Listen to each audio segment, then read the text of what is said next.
Start streaming. Okay. Wait, wait. So, has it started? Maybe. Okay. Let's see. Maybe. Okay, we might be live soon. Okay. But I need to change the link.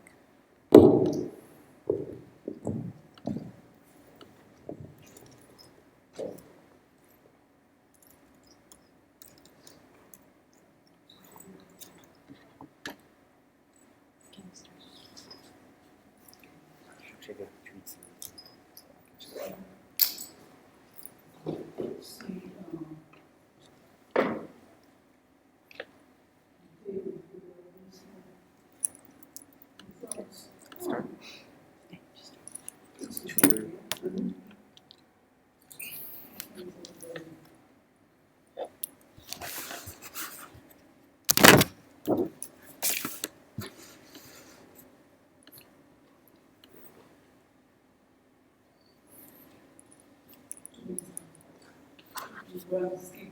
Right.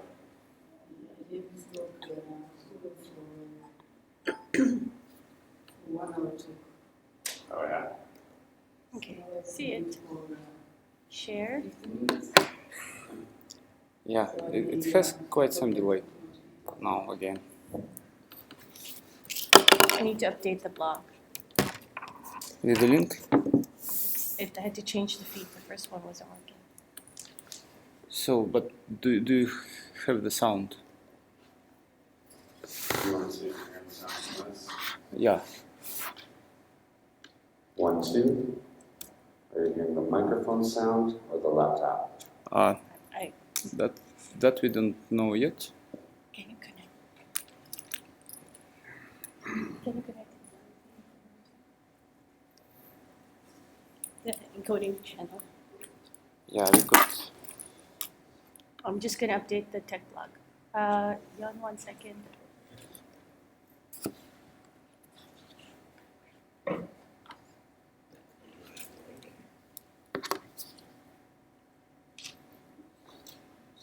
I can't update.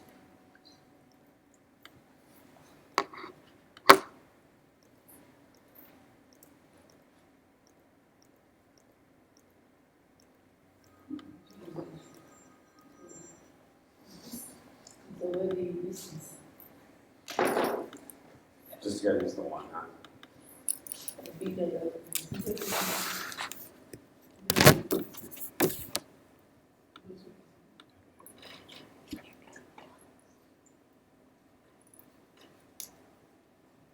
How's the price for pizza? Oh. Right. How are you? Hey.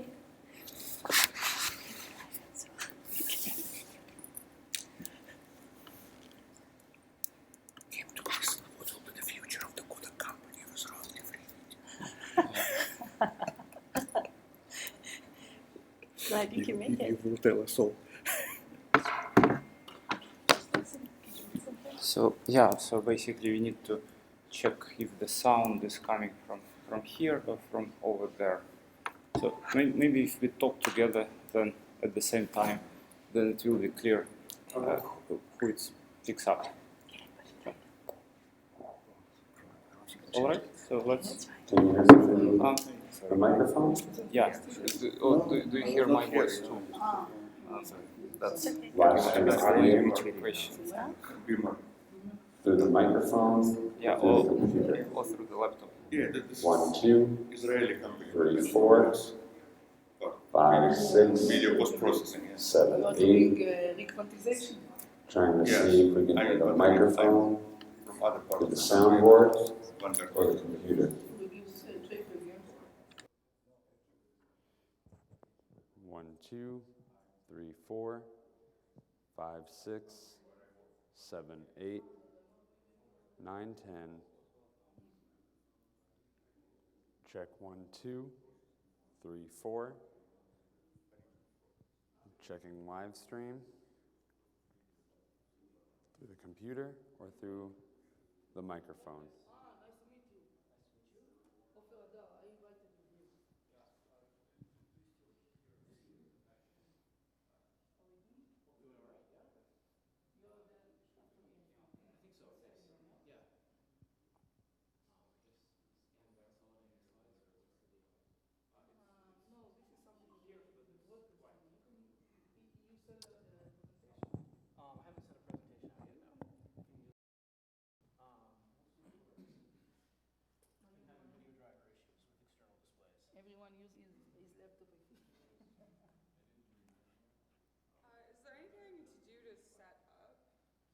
want to set up. What kind of connection do you have? HDMI?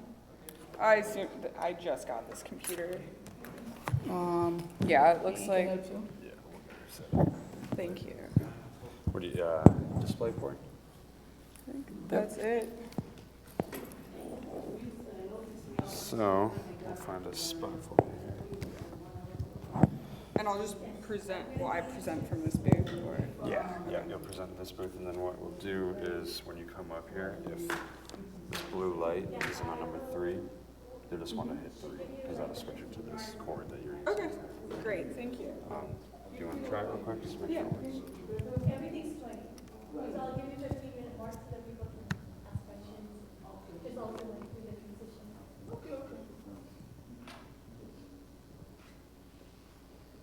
It's very tough to do it in 15 minutes, but Looks like your computer? Yes. How do I get? Oh, so presenting in Google Docs.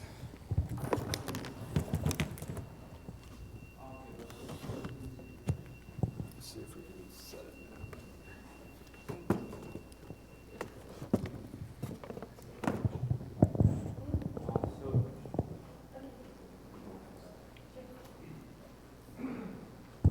Let me speak something in the mic.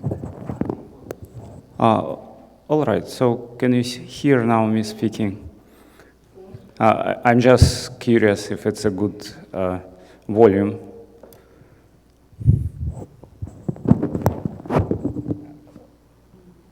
There we go. So you're set up into extended desktop, so if you don't see it up there, you just have to drag the window over. Okay. Yep. Am I gonna leave this up here? Do you want me to take it with me? You're presenting during this session, right? Yes. Yeah, you should be able to just leave it up here, that's fine. Okay. Yep. Great. So just do that. And then, yeah, like I said, just as soon as you come up, make sure you're on 3. Okay. And you'll let's be good. just we should. Okay. Cool. Thank you so much. Absolutely. All right, you ready? Sorry. 1, 2, 3, 4. Should be a little louder now that you've turned up the input. 5, 6, 7, 8. 9, 10. Live stream audio check.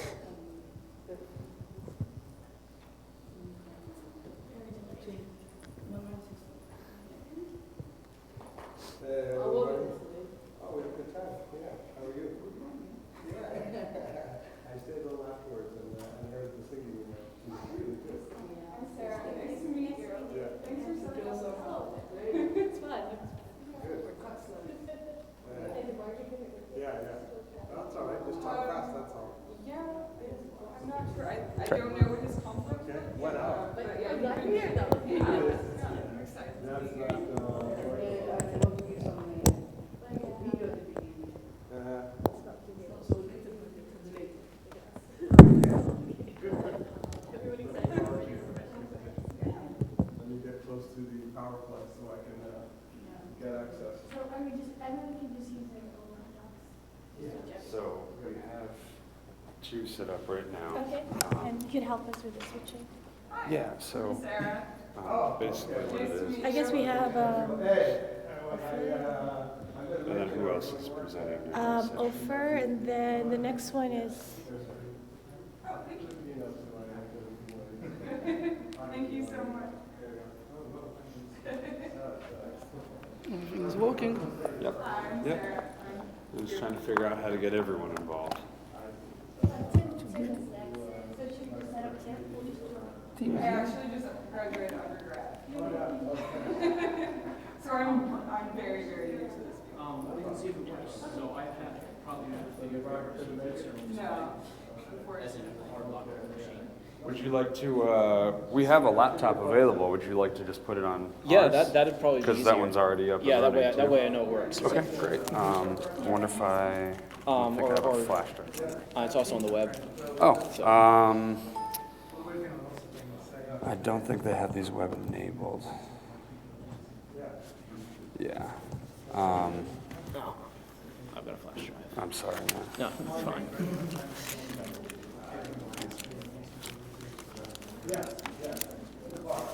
That's how we do it all the time. transfer on the machine right away so you can take your flash drive with you.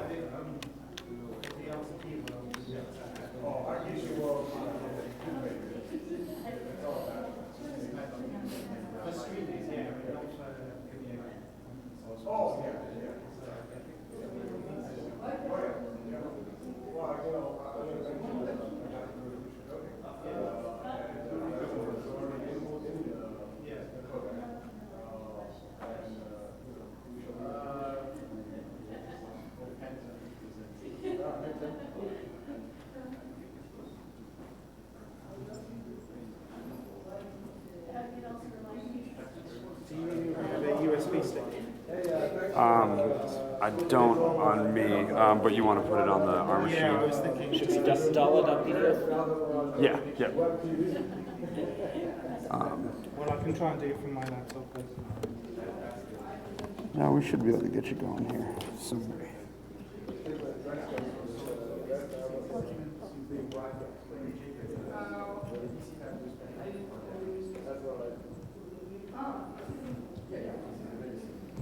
so you guys still? It's 17 years now I've been doing that stuff. I'm still doing it, but I think Dala?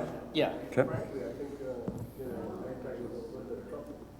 And this for that kind of a better chance.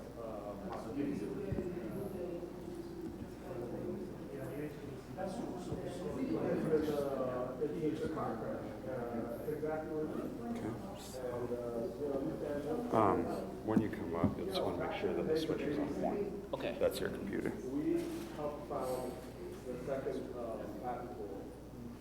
But then when we saw that the term was just as bad as the first one, we actually decided to do it. And we helped them. And it was good for everybody not to have two patent pools. And then the rather realized that the two patent pools is bad. So that'll be all set up. Alright, so if I hit. L. Yeah, okay, perfect. So, and we'll just leave that there. So when you switch off, that's just ready to go. Perfect. I think another gentleman is going to use this computer as well, so there may be a presentation on top. That's fine. We'll figure it out. These companies, Cisco, for your conferencing. Yeah, for your WebM. I'm sorry, what's it called? Web. Thank you, sir. Thank you. WebEx, yeah. For that application.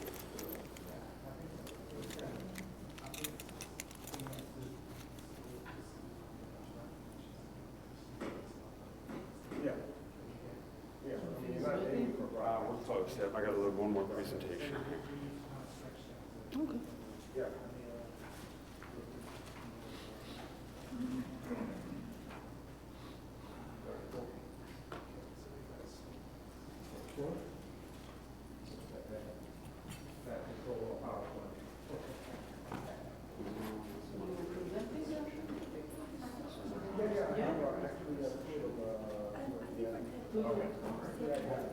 One, I moved from my Monday So, to here. Yeah, I think that was really fun. 3 presentations. Yeah. Okay. They're all set up through Yep. presentations? Yep, they're all ready to go.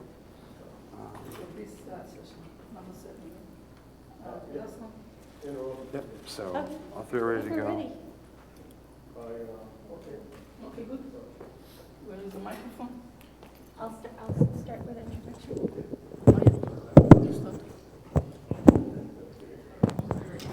I know my presentation page.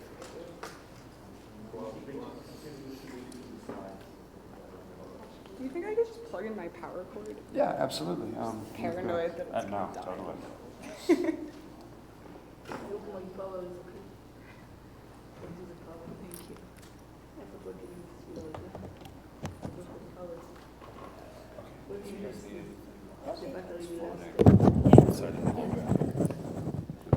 Yeah, thank you. I just want to see how many people are watching.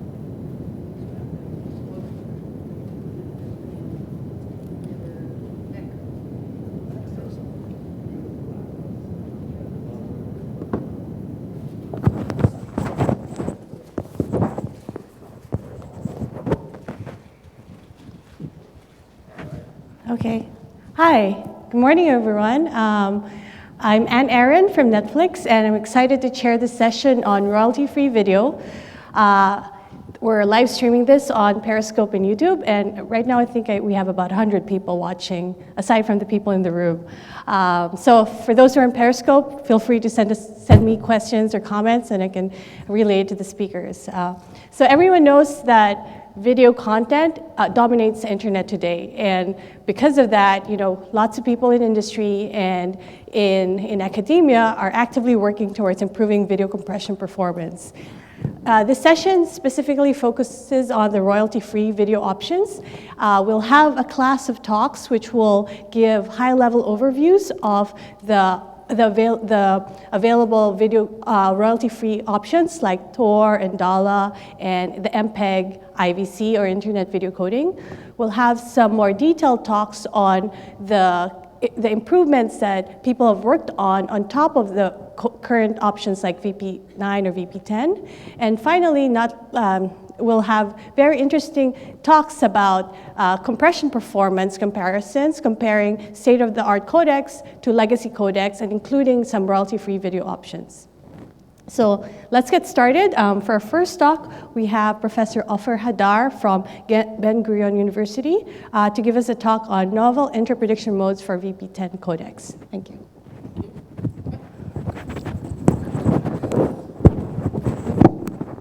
Okay. Can you hear me? Good. Thank you very much for the introduction. I will give a talk on novel intra-prediction mode for VP10 codec. This is a joint work collaboration with Google, with Dibarga, and 4 students, 1 student from Israel, Arik Sleifer, and 3 students from UCLA, Chinmay, Mohit, and Shubham. They worked with me during my sabbatical last year at UCLA. Actually, I gave this talk 1 week ago at Google for 1 hour, so now I have to compress it to 15 minutes. I will try to do that, so if I'm skipping some slides, forgive me for that, and I will try to do it in 15 minutes. So let's start with this well-known diagram. This is the hybrid motion compensation block diagram for video coding encoders. Actually, nothing changed from the beginning when we started with H261. Still remained the same block diagram, and there is not much of revolution in this block diagram.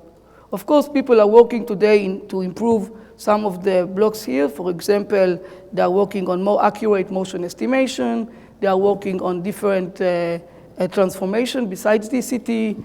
They are working on different block sizes and new entropy coding, but still, this is the same block diagram for advanced video codecs even today. There was one trial to do something different in the end of the 90s that was MPEG-4 object separation. I will show you some video that I did once when I was in a company, consulting a company on that issue. So you can see here a soccer game where we can separate the moving object from the background. And this was a revolution because in this kind of compression, we can actually compress each object separately and submit it separately. This was and I can show you also the object separation here. The company called NQuad, and they plan to transmit soccer games and other games in the internet for very low bitrate. Actually, they wanted to transmit the video without the ball. If you want the ball, you have to pay money. That was the idea. But anyway, let's go back to the slides. So, as I said before, there is not too much revolution in video coding from those days. One improvement is the interprediction, and the interprediction, this is the focus of my talk today.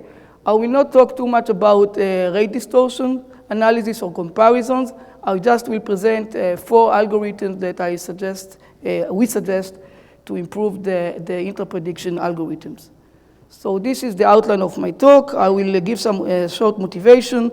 Then I will present the interprediction in H264, HEVC, and VP9, and present our new interprediction modes. And then I will give some experiment results. I will give you also the results right now in order to you to stay in the talk. So we succeeded to get 57% selection rate in the modes.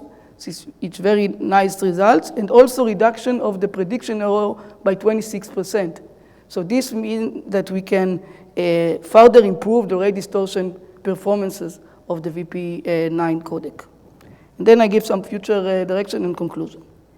So motivation, as you probably know, intraframe are very large, and we need to reduce their sizes. As I talked just now with Turaj, it can be even implemented in JPEG, I think, when can you reduce further the size of a JPEG image. So this is very important, and I hope that in the future maybe it will be integrated into JPEG. Also, as you know, it has been observed that intraframe coding efficiency of VP9 is not as good as H265, and the possible reason for that is the number of prediction modes in HEVC compared to VP9. There are 35 compared to 10 modes only. So in this talk, I want to show that we can use less directional modes with new suggestions, and that will save us a lot, and I will talk about it later. So there is high motivation to improve the interprediction scheme in the new original and proprietary algorithms. And in this research, as I said, instead of using different angles for predictions, we introduced 4 unconventional intra-prediction modes for the VP10 codec. And we expect that if our algorithm will be integrated into the next VP10 codec of Google, we can gain 3 advantages. First, if we have less modes, then we reduce the complexity by comparing different modes. So this is one issue. Second issue, that we can reduce the bit rate for signaling to the decoder which mode we selected. So this is another important issue. And of course, the most important thing is the reduction of the prediction error, which also will improve probably the ray distortion performances. I would like to say that in this talk, I will not talk about ray distortion. So we just show that the reduction of the prediction error is quite amount, but not we didn't do that in ray distortion yet.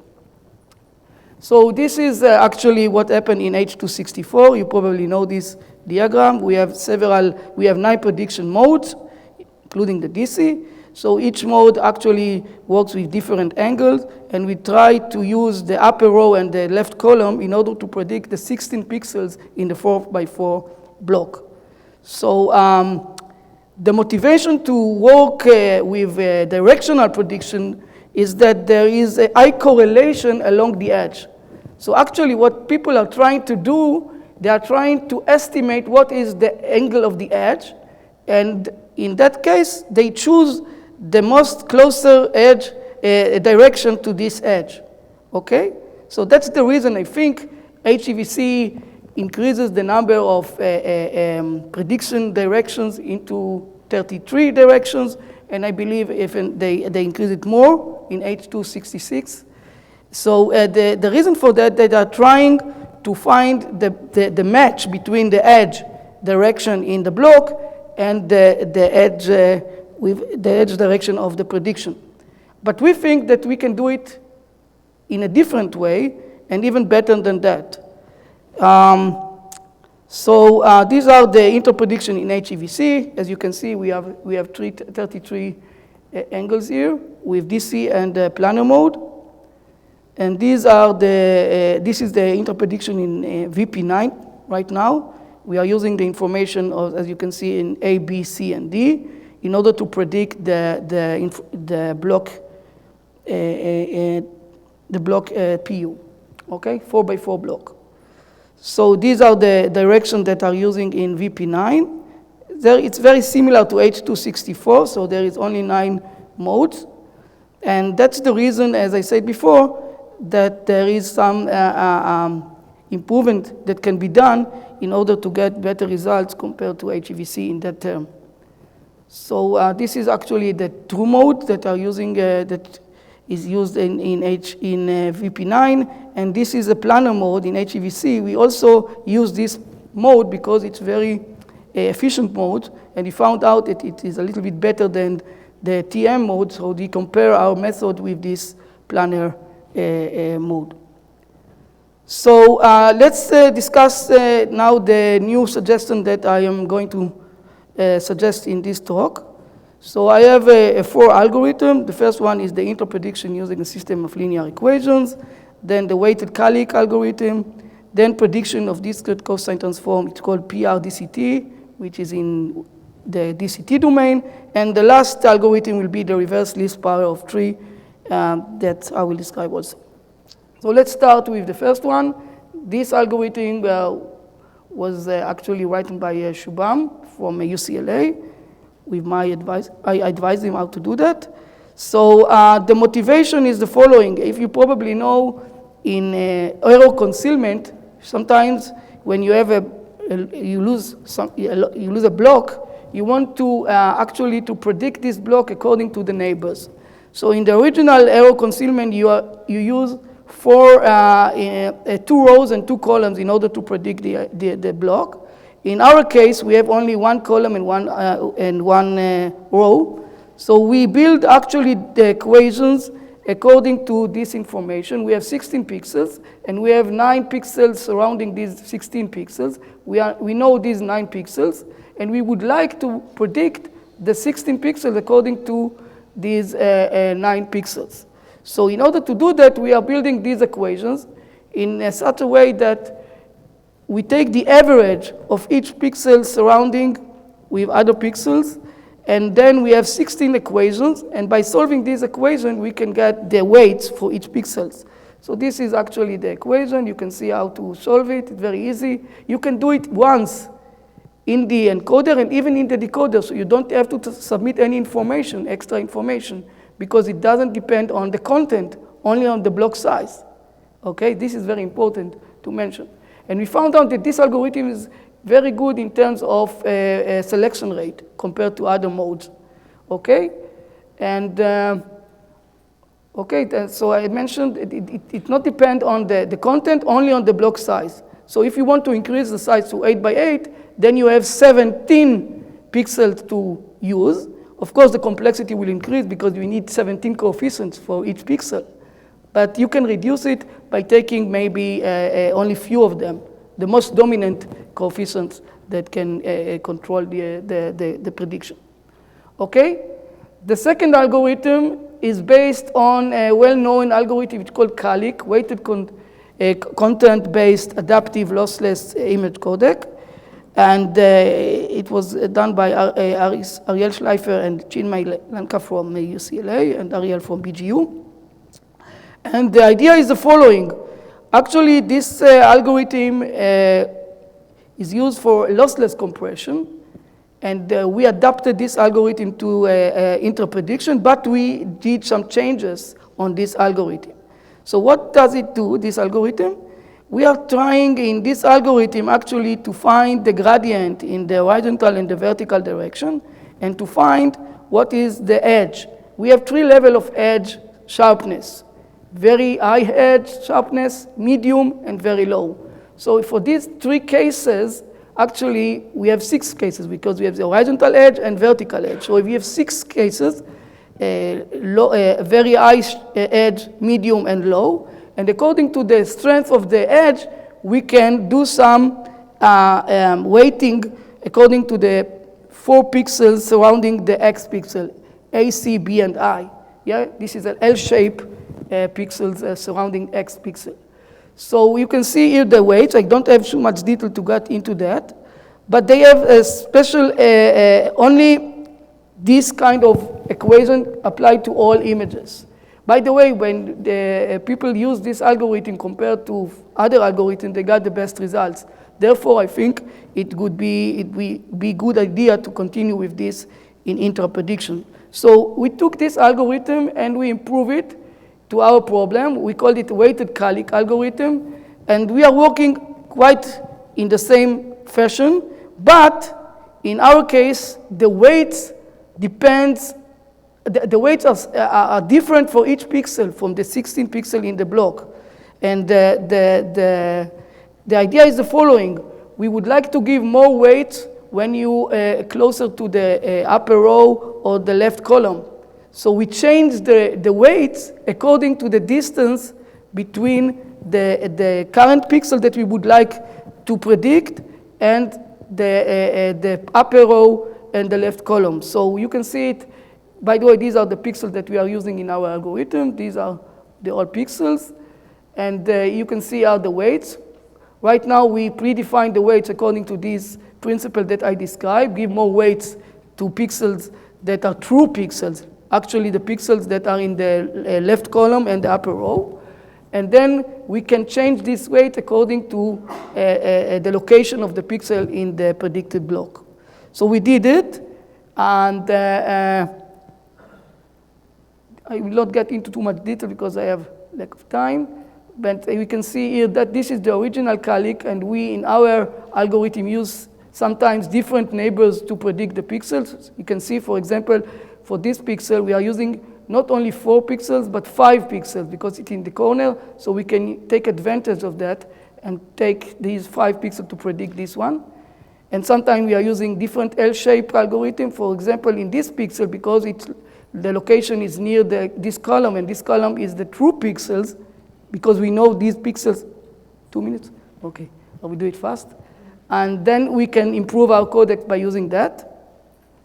This is another example to use. Instead of 4 pixels, we are using only 3 in order to reduce the complexity of the algorithm. I would like to say only one thing, that we succeeded to reduce the MSE with W-Calic compared to Calic by 8%. So this is a nice improvement, and this is a motivation to use it. Another algorithm that we developed, this is Muit from UCLA. It was about, I will do it very fast. We tried to predict the DCT coefficients, the log DCT coefficient, according to the DCT of the first row and the first column. And as you know, there is some correlation in the DCT domain, but only in the low frequencies. So we are trying to predict the 3 lowest frequencies, A, B, and C, according to some weighted average from the coefficient of the first row and the first column. This is the main idea. We try to do it also for 6 coefficients.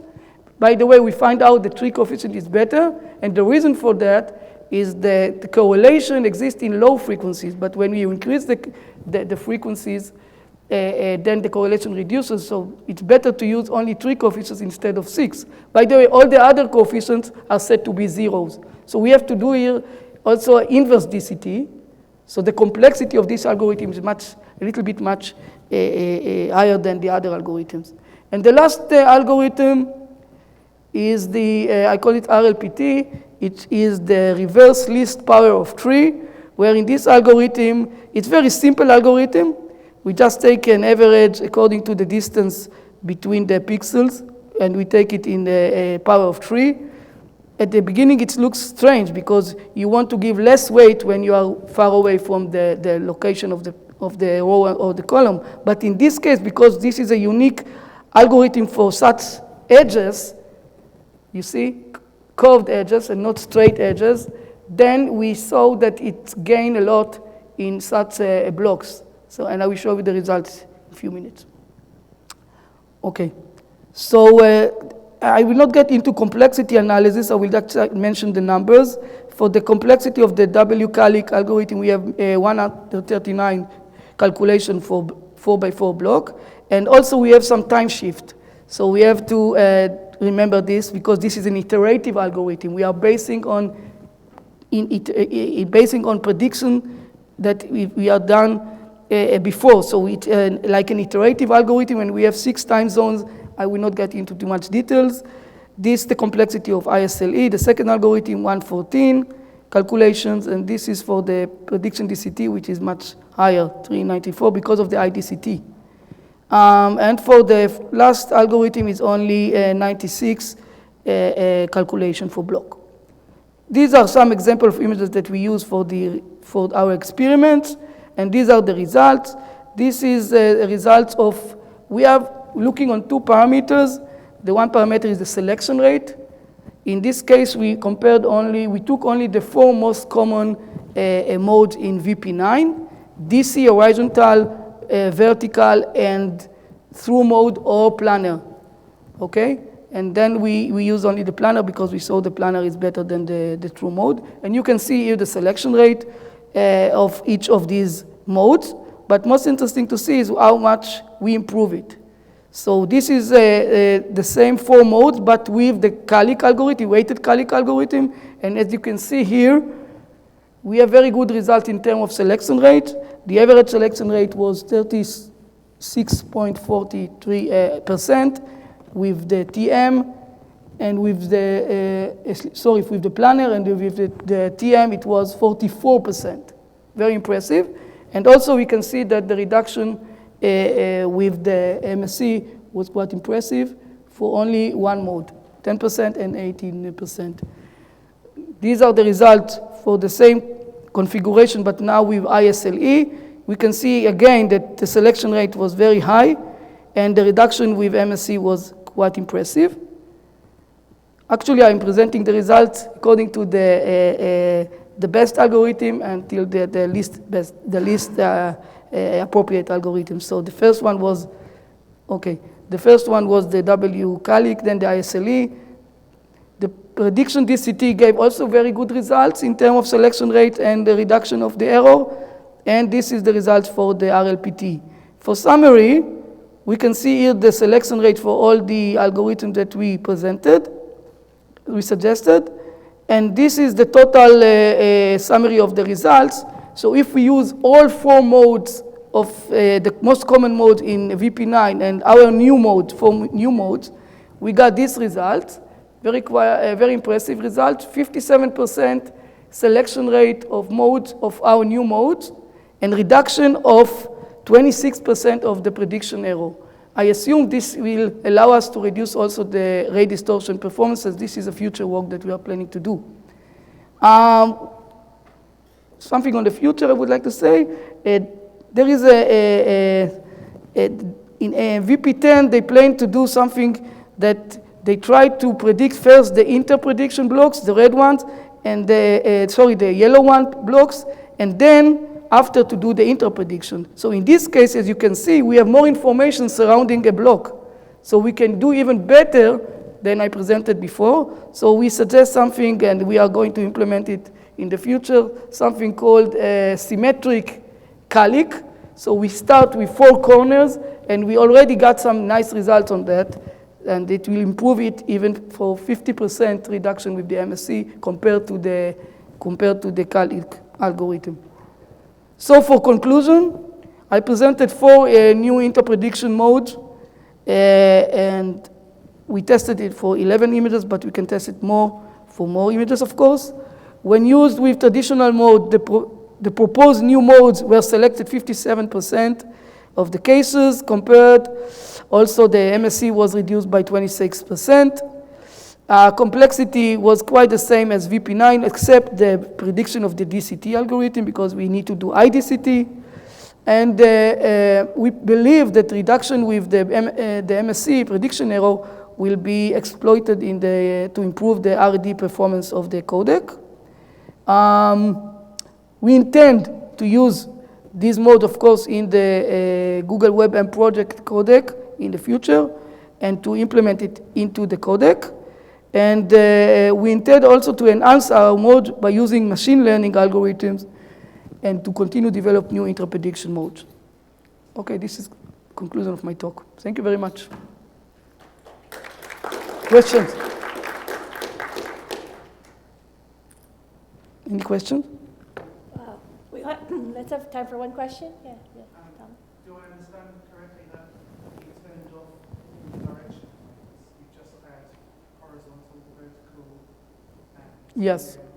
Yeah, because we found out that these are not selected so much, so we compared only to the most selected modes. so you had a choice of 3 basic modes and your mode up on top. Exactly. Actually, I believe that we need to reduce the number of modes in order to, as I said, to reduce the bitrate for signaling which mode you selected. And also for comparison reason. If you need to compare 35 modes in real time, complexity is very high. So you have two main advantages. Thank you. Thank you very much. You're welcome. Next up, we have Tim Terberry from Mozilla, who's going to be talking about the DALA codec.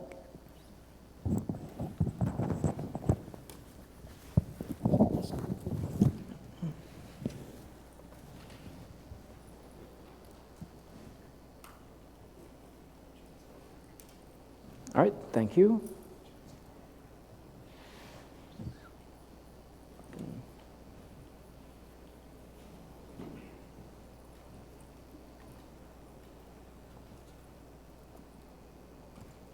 There we go. All right, so I'm going to talk about perceptually driven video coding with the DALA video codec. Can people not hear? Oh, there we go. All right. I'm going to talk about perceptually driven video coding with the DALA video codec. So the DALA is a project that we started to attempt to completely avoid royalty-bearing technologies. So as part of that we used many unconventional tools, and some of those worked pretty well, and others we found more challenging. So we actually think the challenging things were the more interesting bits, so that's what this presentation is going to focus on. But there were many lessons that we learned that we think can inform AV1 development. And I'm only going to discuss a few of them here. I think the paper that we submitted had something like 8 subsections, each one of which could have stood alone as its own paper. So given that I only have 15 minutes, some of these summaries will be brutal. So the first challenge I want to talk about is doing lap transforms with variable block sizes. So DALA is a lapped transform-based codec. And originally, the way we did this is that we picked our filter size based on the size of the smallest block along an edge and tried to make it as large as possible without causing overlap with other filters. So we chose the filter order to mimic that of a standard loop filter. So in the pre-filter, we would do horizontal edges first, and then filter vertical edges. And then in the post-filter, which is what the decoder runs, we run that in the other order. So we would undo the bluish-purple edges there, and then undo the orange edges. And so the basic idea there is it was chosen to mimic a loop filter and give you maximum parallelism and require the minimum amount of buffering in hardware, which all seemed to make sense to us. But there were some problems with that. One is what we kind of call basis weirdness. And so what we did in this example is we just took a bunch of random block sizes and generated some random DC coefficients that were 0 and some random DC coefficients that were 1 and plotted what the reconstructed images look like. And you can see that some of these things have little tails that stick off and other things. We never saw any actual artifacts like this in real natural images, but the fact that you could generate artifacts like that worried us a little bit. And I should point out that this is something that you have the same problem with an adaptive loop filter, is that it could also, in theory, generate artifacts like this. Problem number 2, however, was much more serious, which was that we had to have some way of deciding what block sizes to use. So you have to know your neighbor's block sizes in order to compute the lapping size in our scheme. And what we did to solve that problem was we just made a heuristic, tried to estimate the visibility of ringing and pick all of our block sizes up front. And when we tested on still images, it looked like it worked okay. It wasn't obviously broken. It made things that looked like sensible decisions. But when we looked at interframes, when we decided, we're actually going to make a video codec instead of an image codec, it was clearly doing bad things. And we were able to get improvements just by biasing the decision one way or the other against specific block sizes. So it was clearly suboptimal, and we didn't really have a good way to figure out what optimal would be. So we wanted to do explicit block size RDO, but the lapping dependency makes that an NP-hard problem. So we came up with a new scheme, which we call fixed lapping, which removes this dependency. So the first thing we did is we always use 8-point lapping everywhere, so 4 pixels on either side of an edge, except on 4x4 blocks, and I'll talk about that in a little bit. And except on chroma, we always use 4-point lapping, just so with 4:0 subsampling, the sizes would line up. We also changed the filter order. So now in the pre-filter on the encoder side, we're going to filter the top and bottom edges of a superblock. So our superblocks in dollar are 64 by 64. We're going to filter those first, then the left and right edges, and then filter the interior edges as we split down. Until we get all the way down to 4x4 blocks, where the exterior edges are the ones that were filtered at a higher level. We'll be using the 8-point lapping that we used at the higher level, and then the interior edges we will filter with a 4-point filter, just because that's as large as we can do with 4x4 blocks. But that actually overlaps the 8-point filter a little bit, which is a little weird, but it seemed to work okay. So what this does is it means when we are making block size decisions, we can undo these interior edge filters and compare splitting a block versus not splitting a block on an apples-to-apples basis. So we can do real RDO. And what we found when we did that was we got huge metrics improvements. So in the order of 10% on PSNR and greater or lesser on some of the other metrics. Almost all of this was from the decision. So we actually went back and tried using this scheme to decide on block sizes, and then encoding using the old lapping scheme that had the larger lapping sizes, and with the old lapping order. And with the new lapping order, we actually tested both. And we got almost as good gains from that scheme. They weren't quite as good. They were something on the order of 9% PSNR instead of 10%. But it shows that it was really just we were making bad decisions. The smaller lapping means in general we also have less ringing, but more blockiness, especially on gradients. And honestly, with the original scheme, we didn't save very much on ringing because when we got down to 4x4 blocks, we have this mix of 4-point lapping and 8-point lapping, which meant we actually have 12 pixel support compared to 8 pixel support in the original scheme. Eventually, we dropped to 4-point lapping everywhere, and that did save a significant amount of ringing. So the other thing that you can take away from this is that you can actually use the same filter order for a loop filter and take into account the loop filter during block size decision, which is something that current encoders do not do today. So we still have to convince the hardware guys that that's worth the complexity, but we plan to do experiments along that regard. Challenge number 2 was frequency domain interprediction. So you want to do interprediction with lap transforms, but you don't actually have all the pixels around your border available because you can't undo the lapping until you get your neighboring blocks. So our solution to that was we're going to do all of our prediction in the transform domain. It also, as a side benefit, gives you a shorter pipeline dependency for hardware because you don't have to go all the way back to individual pixels. And the scheme we started with was very simple, is that we're just gonna train multiple linear prediction matrices. So you just take the transform coefficients of your neighbors, do a big matrix multiply, get transform coefficients of your current block. And the matrix itself was trained. We seeded the training with something equivalent to spatial directions, but didn't actually constrain them to follow that. They generally stayed pretty close, however. Of course, doing a giant matrix multiply is quite expensive, so we controlled computational complexity by enforcing that the matrix was sparse. With our complexity constraint was 4 multiplies per output coefficient. And you can see down there is sort of a summary of what happens when you try this at each block size. So CG is the coding gain, which is the gain of the transform itself. And PG is what we call the prediction gain, which is measuring in dB the additional reduction in residual error due to the prediction. So the combination of lap transforms plus this spatial prediction was doing a bit better job than the traditional DCT plus the VP8 prediction modes. But as you can see, when we start getting to larger sizes and we enforce the sparsity constraint, most of the actual prediction gain goes away. So by the time we got to 16 by 16, you know, it was 0.1 dB of prediction gain once we enforced sparsity. And even that was probably optimistic, as you need an awful lot of training data to get good matrices at that size. So, and we didn't want to stop at 16 by 16, right? We wanted to go larger than this. But it gets worse. So when you now that was all with fixed block sizes, and we weren't taking into account any of the cost of actually coding any of the prediction modes.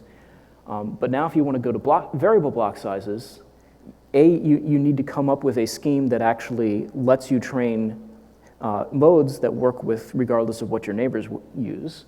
And the best approach we came up with is we use this thing called time frequency resolution switching, which is basically just applying a Hadamard transform to merge or split blocks down to a given size. And so we convert all of our neighbors down to 4x4 and train all of our modes with 4x4 inputs regardless of whatever the current block size is. So that, you know, worked okay, but when we looked at what the modes we got out, we found that most of our budget of multiplies, 4 multiplies per output coefficient, were actually being spent on predicting DC. And when you got to the larger sizes, the prediction in the high frequency coefficients was basically worthless. So we weren't doing a good job of predicting edges in large blocks. So at that point, we basically gave up. We came up with a much simpler approach. We said, well, if we're spending most of our effort predicting DC, why don't we just do a better job coding DC? And so for that, we added a tool we called hard DC, which all it does is very simple, is it combines DCs from smaller blocks with a hard transform, and you do this recursively until you get 1 DC for your whole 64 by 64 block.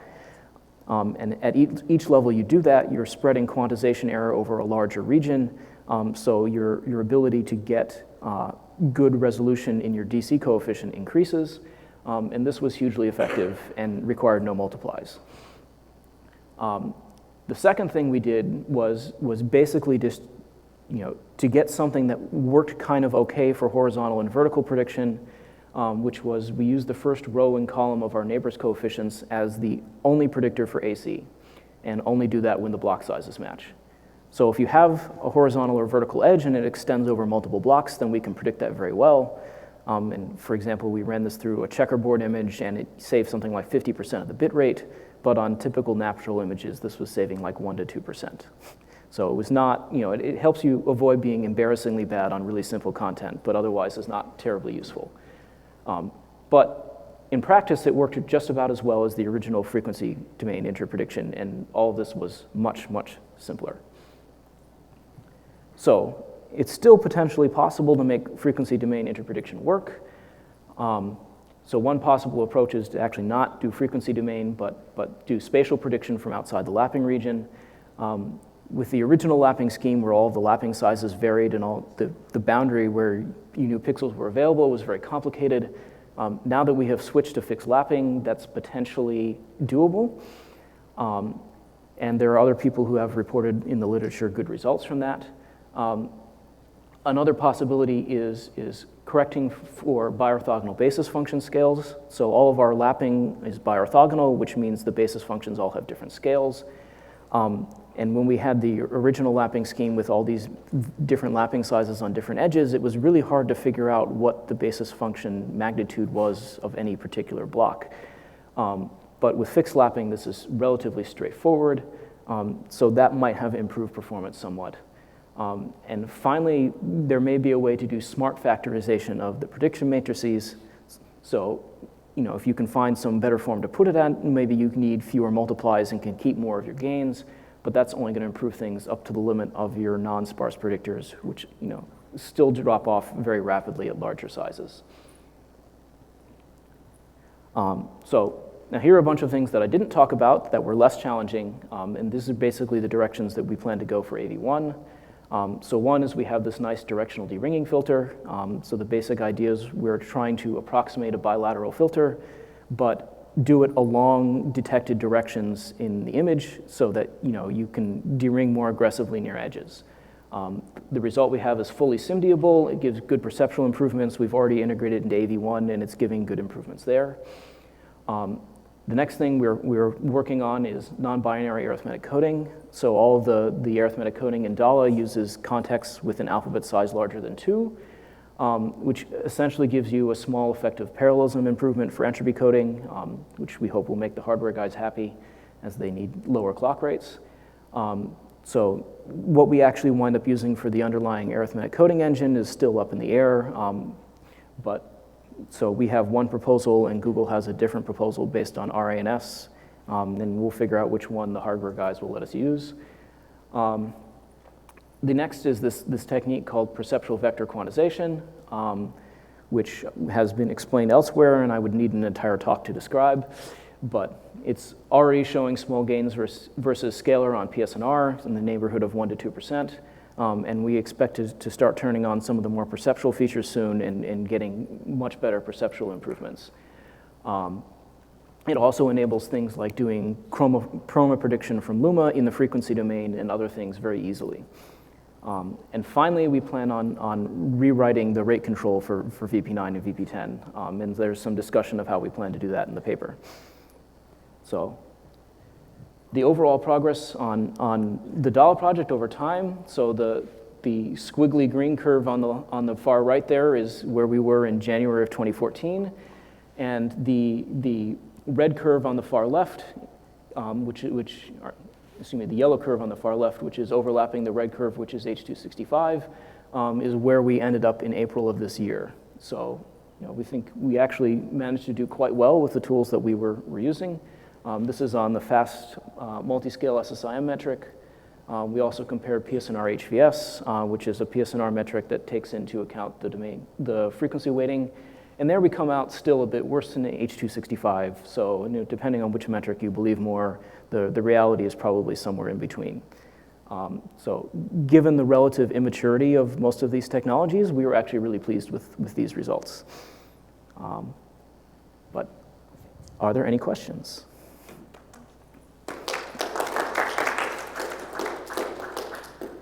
Nice talk, Tim. I have a lot of questions, but I'll just try to limit to one or two. Okay. So the prediction in the frequency domain is a nice idea, which hasn't borne fruit yet. Have you thought about using deep learning or something like that? Let the computer figure it out. Right. So when we were training our linear prediction matrices, we were doing something. It was a very simple training, right? It was machine learned. We have not tried to explore deep learning. Like basically, there's an infinite number of combinations of things you could try, and at some point you have to give up and use your time wisely. But maybe somebody has better ideas than I do about how to do that. I noticed that when you show the gain from the new mapping scheme, there are very different gains, like depending on the metric. Like did the difference apply to have any comments on why like that? Yes. So the question was, the gains here are very different depending on the metric you look at. So the part of the reason for that is that we were already doing a relatively good job at some of the perceptual metrics, so it was harder to get improvements in those areas. But PSNR and to a lesser extent SSIM, tend to follow, behave very similarly and take fewer perceptual things into account. And just doing straight RDO was able to get large gains on those. If you did something like disabled activity masking and disable all of your quantization matrices, we actually wind up with relatively similar gains on all four metrics, all in the neighborhood of 10%. Question. For the frequency domain interprediction, how many coefficients did you try to predict? So the question was, in the frequency domain interprediction, how many coefficients did we try to predict? And the answer is whatever the training told us was worthwhile. So we basically did an iterative approach of, you form a predictor, then you take the coefficients that influence the prediction the least and set them to 0 and then retrain. And there's some graphs in the paper that show, sort of the progress of the prediction error over time when you do that. But yes, typically I'd say for the smaller transform sizes, you would get useful predictions for most of them, and then as the thing gets larger, it would drop off to somewhere around half of them or fewer would have non-zero coefficients. Thank you, Tim. All right. Thank you.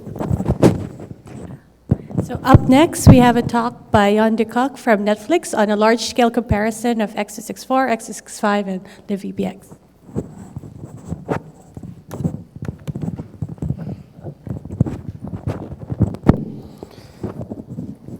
All right, thank you. Welcome to my talk. Now in this presentation, I will be giving an overview of a large-scale video codec comparison test, or an encoder test that we've performed, let's say, over the last month within Netflix. Here we focused on 3 open source encoders, X264, X265, and libVPX. And we did that in, let's say, practical video-on-demand streaming application settings. Now just as a brief introduction, I think it's pretty clear that at Netflix we care a lot about compression efficiency. Just when we take a look at the most recent Sandvine report, we see that over 35% of peak downstream internet traffic in the US is Netflix data. So it means that any, let's say, changes that we have in compression efficiency affect a lot the data that we send over the internet and the overall internet traffic itself. So the goal of this comparison test, first of all, is to measure the state-of-the-art in compression efficiency for these 3 codecs or encoders, and also to assess the potential impact that we would have on bandwidth and also storage requirements, in particular for video-on-demand use case. Now, why are we doing this test in-house? There have been tests in the past. First of all, usually the scale of these tests is pretty limited. Most codec comparison tests use a test set of maybe 10 to 20 short clips. Also, these clips are typically the same ones that you'd find in standardization activities. So these will be the same clips that are used during the development. So you might ask the question whether or not there's been some overfitting. So we want to have at least a large set of, let's say, independent test clips.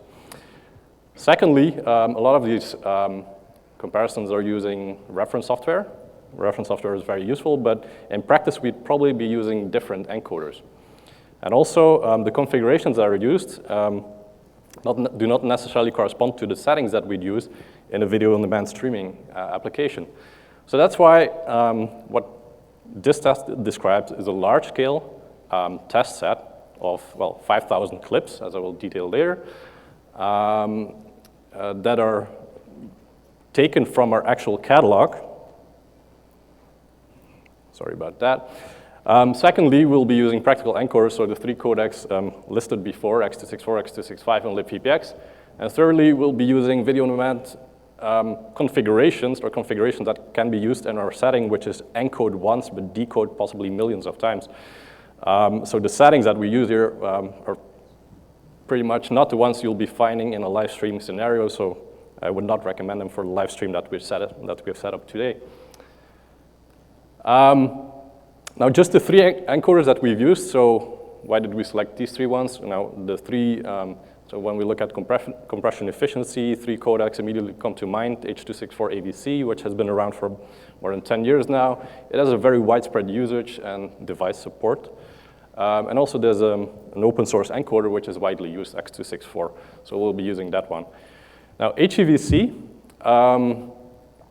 shows significant compression performance gain, and this has been confirmed in several studies, both during standardization, after standardization. Typically, the number that pops up is about 50% performance gain over H.264 AVC. And there are a number of options available, but one of the most well-known is probably X265, so that's the one also we'll be using in this test.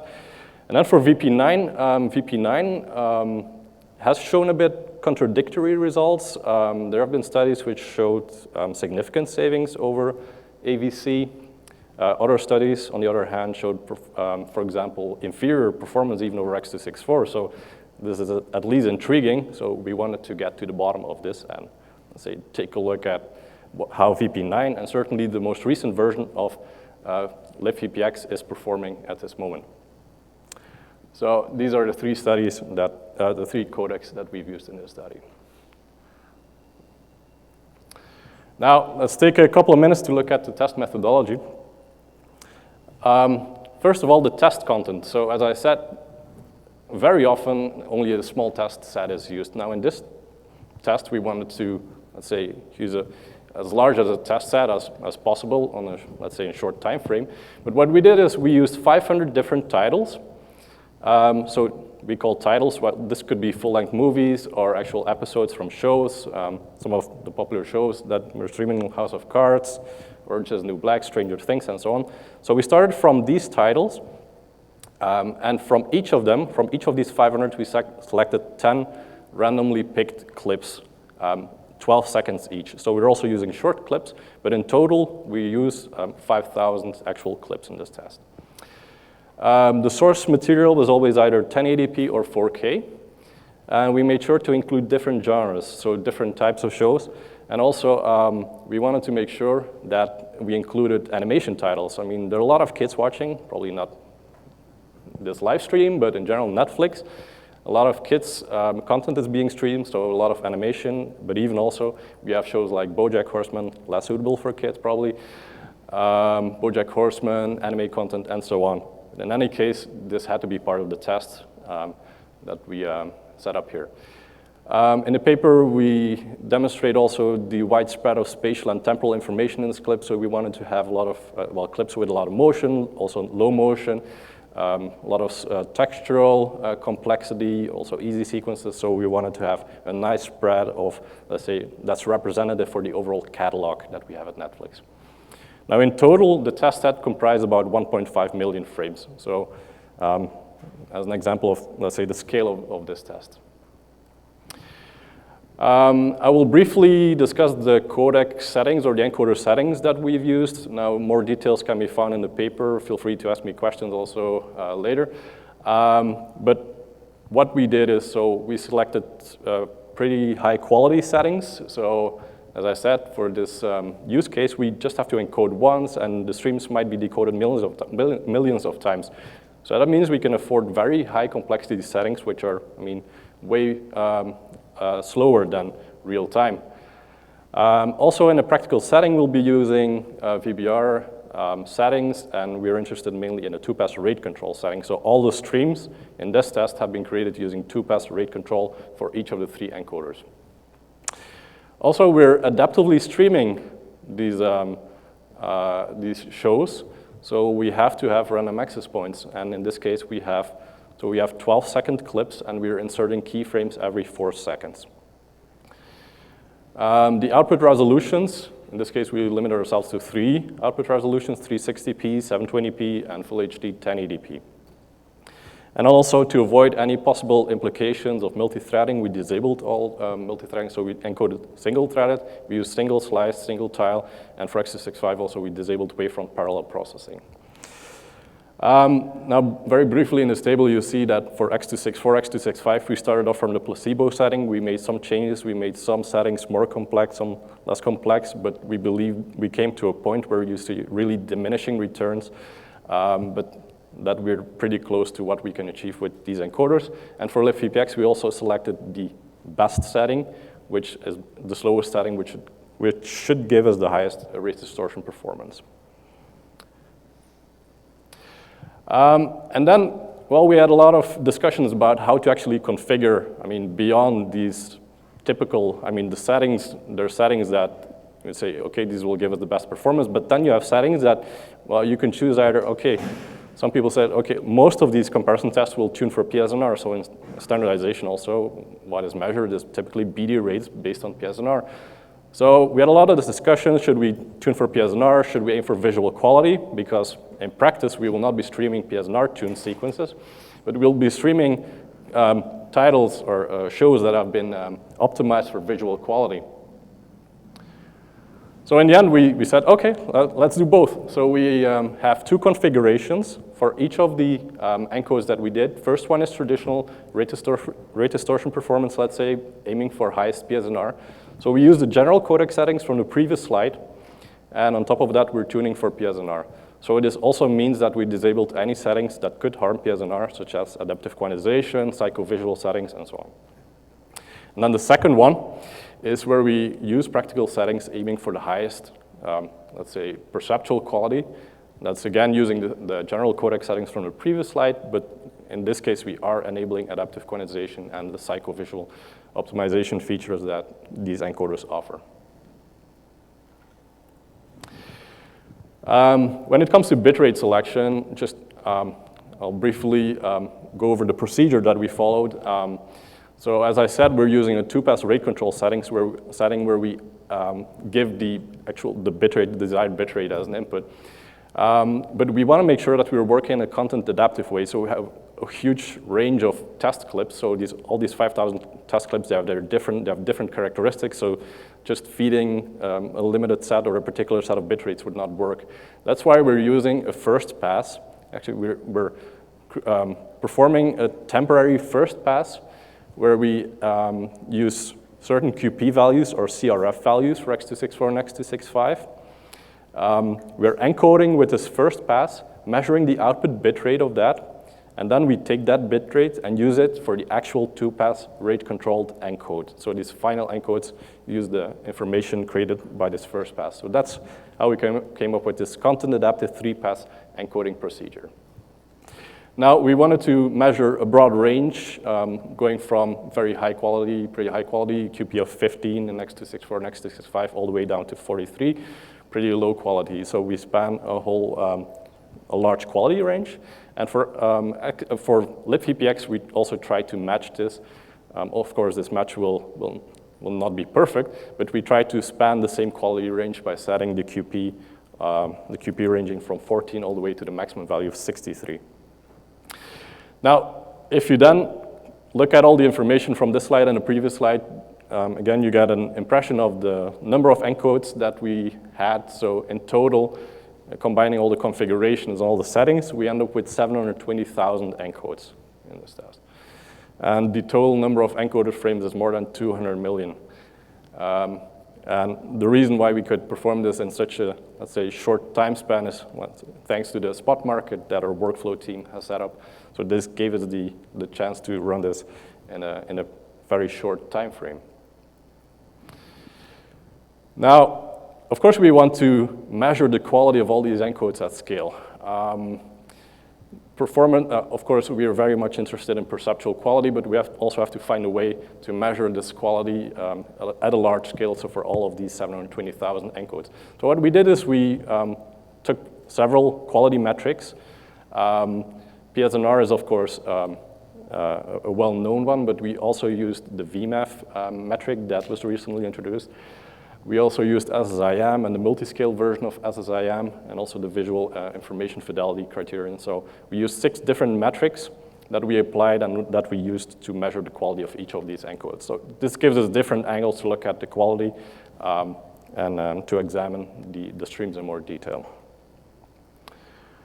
Now, BD rate calculation, so in the end, we want to have aggregate numbers for the quality. So what we did is we used, we interpolated curves between all the different encodes. So we have 8 encodes for each resolution for each clip. So we created interpolated curves. We used similar procedures or the same procedures as used in standardization. And then we calculated BD rate differences between the different curves. We did this, first of all, for the overall quality range. So this means the overlapping range from, let's say, the lowest to the highest quality. That gives us one number. But we also wanted to zoom in on different quality ranges. So we have specific numbers for the low, medium, and high quality range. So that gives us 4 BD rate values. And depending on the application that people would be interested in, you can zoom into a particular QP range, let's say, that we measured. And again, we created these curves for each of the 6 quality metrics. Now let's move on to the results. First of all, yeah, this gives a lot of bitrate quality curves. Now, it's a bit vague in the background, but this is a small sample of rate quality curves. These are all different curves. I could make a wallpaper and decorate my house with all these rate quality curves. Rate distortion art or something. But we have 540,000 of these bitrate quality curves, so I will not be discussing them in detail, but let's move on to the aggregate results. First of all, so I said we have two configurations. So let's first take a look in this slide at the PSNR tuned configuration. So this is the encoder's tune for PSNR, and also the BD rate curves are calculated on actual PSNR measurements. These numbers are for the overall quality range, but in the paper you will find more details. Also, you will find tables for each of the quality metrics for both configurations and also for the low, medium, and high quality subranges. So what we see here is that at 360p, X265 gives about 30% BD rate savings. So these numbers are BD rate savings. So the blue bars are X265 compared to X264. So we have gains of ranging from 30% up to 43% at 1080p. If we look at the green bars, so that's libVPX compared to X264, we start a bit lower at 360p, about 22%, but it goes up also to close to the numbers that we get for X265, 43%. When we compare them directly, you will see that there's a large gap at 360p, but both get pretty close. Now the reason why at the right you will see that you cannot derive the yellow bar from the other two is because we're taking averages of percentages, so arithmetic averages. This would, you would be able to derive the third one from the first two if you would be taking geometric averages. For the second configuration then, so this is aiming for the highest visual quality. It doesn't make a lot of sense to use PSNR, but that's why, let's say first I will show results for multi-skill SSIM. There again, we have similar numbers ranging from about 30% at 360p for X265 compared to X264 and up to 45% at 1080p. And again, we start a bit lower for libVPX, 21%, and move all the way up to 45%. So we see similar behavior for this configuration and for this quality metric. And at 1080p, they're pretty close to each other. Now, if you look at VMAF, which we believe has a pretty high correlation with, let's say, human perception scores, we get a bit different numbers, but still we get gains of over 35% for X265 at 360p, ranging to more than 50%. For libVPX, it's a bit lower, so about 16% at 360p, but also more than 40% at 1080p. But in any case, the gap is a bit larger here. But in general, and that leads me to my conclusions, is that we can say that both X265 and libVPX can achieve significant savings over X264 with gains that are in the range of, let's say, 40 to 50% at 1080p. And in most cases, so you'll find more numbers in the paper, you will see that X265 outperforms libVPX in general. So, but there's a performance gap which is largest at the low resolution, so for example 360p, but it decreases towards higher resolutions such as 1080p. So as I said, more information can be found in the paper, so we have BD rate tables, complete BD rate tables, so not for all clips, but for the aggregate numbers, for both configurations, also for the low, medium, and high sub-quality ranges. And also, we make a distinction between animation and non-animation because we did notice some differences in performance between animation and non-animation. So that concludes my talk. Thank you, and I'd be happy to answer any questions.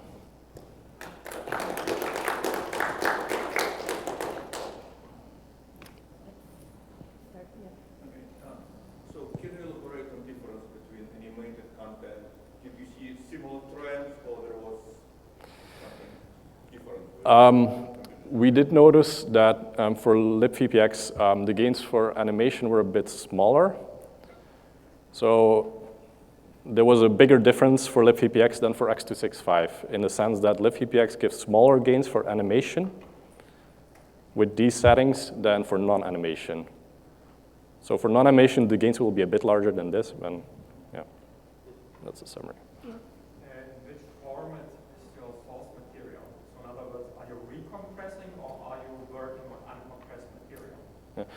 We get high quality sources, so these are ProRes, IMF sources at high resolution, 4K. So we are recompressing for those, but these are, of course, very high quality input material sources. These are the actual encodes that we're using in our production. So these come from the studios. Yeah. So you have some 4K sources. Do you have separate 4K results? We have, we are working on the 4K results, and we will have 4K results pretty soon. Still running. So do you guys convert all the source to YUV4 to 0? These encodes are 420 8-bit encodes. Yeah. So if they came from a higher bit depth, then we are converting them to 8-bit using FFmpeg, and then feeding that to the encoders. And then how do you guys do downsampling? This would be Lanxess downsampling based on the filters in FFmpeg. Yeah. Yeah. More questions? Sure. So for the practical encoding settings, how practical it is and monitoring? So, for example, in your Netflix video encoding, is that very similar setting being used? Well, I think these are settings that we would use. I mean, in general, so we'd be using the second configuration. This would be more representative of what we would actually use. Now, the complexity of the settings that we used here might be a bit higher. We really try to push the performance. So these encodes can take a while to encode, but I mean, we also, in our pipeline, we also try to aim for the highest quality, so they're representative, yeah. Thank you. Thank you.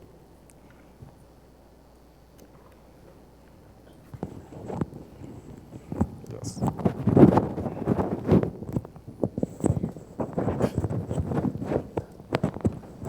For the next talk, we have Professor Quy Phan from Peking University. He'll talk about MPEG Internet video coding.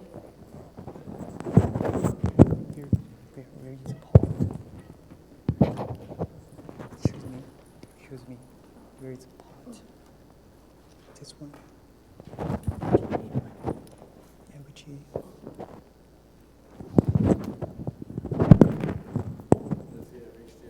VGA.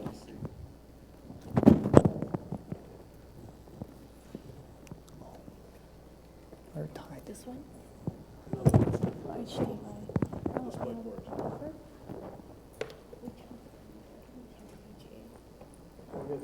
This one?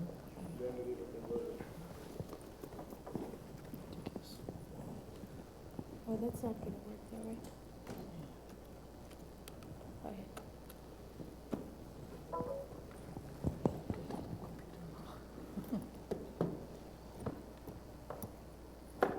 Okay. Okay, thanks. The microphone. This one? Yeah, the mic, yeah. Okay.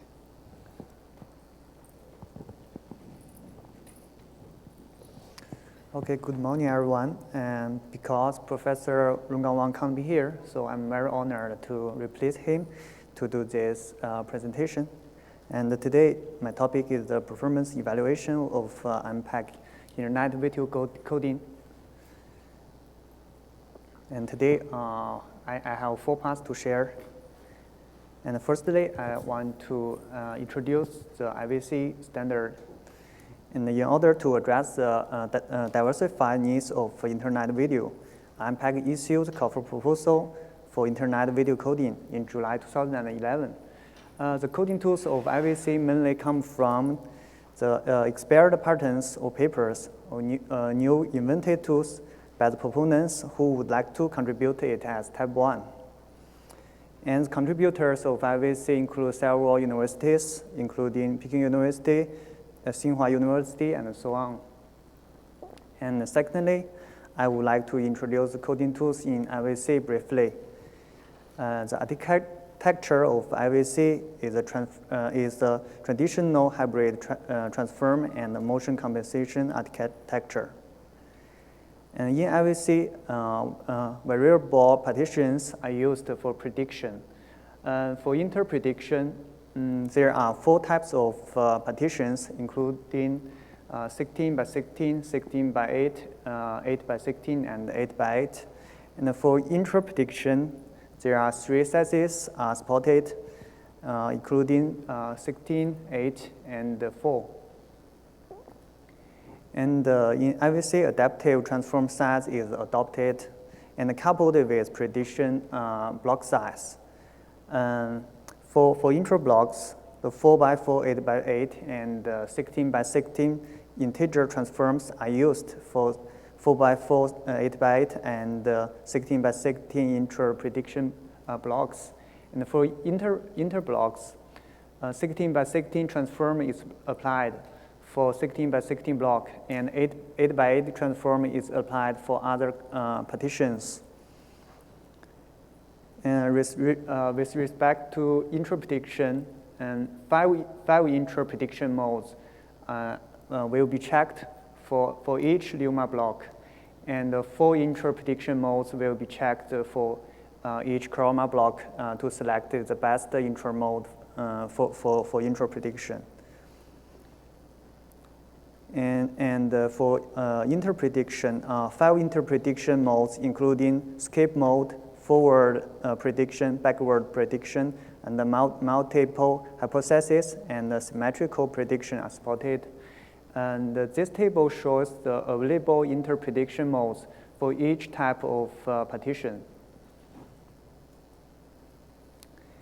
And for motion vector prediction, in IVC, motion vectors are predicted by origin to neighboring motion vectors. And the derivation of a motion vector can be explained in this flow chart. And to begin with, the ABC's MV will be checked whether they are all unavailable. If they are all unavailable, the MVP is equal to 0. And otherwise, checked whether only one of ABC is available. If answer is yes, MVP is equal to the only available motion vector. And otherwise, set A, B, and D MV to 0, and if they are unavailable. And set C equal to D if C is unavailable. And then checked whether only 2 of ABC are the same sign. If answer is yes, select the pair with the same sign. Otherwise, calculate the Euler distances of AB, BC, and AC pair, and select the pair with the smallest Euler distance. And then MVP is the mean of the selected two MVs. So this is the MVP. And in IVC, the multiple hypothesis motion compensation is adopted. In MHMC, 2 MVs are used for the forward prediction. The first MV1 is predicted MV, so it doesn't need to be coded. And the second MV2 is estimated joint with the first MV in motion estimation. So the MVD of MV2 need to be coded.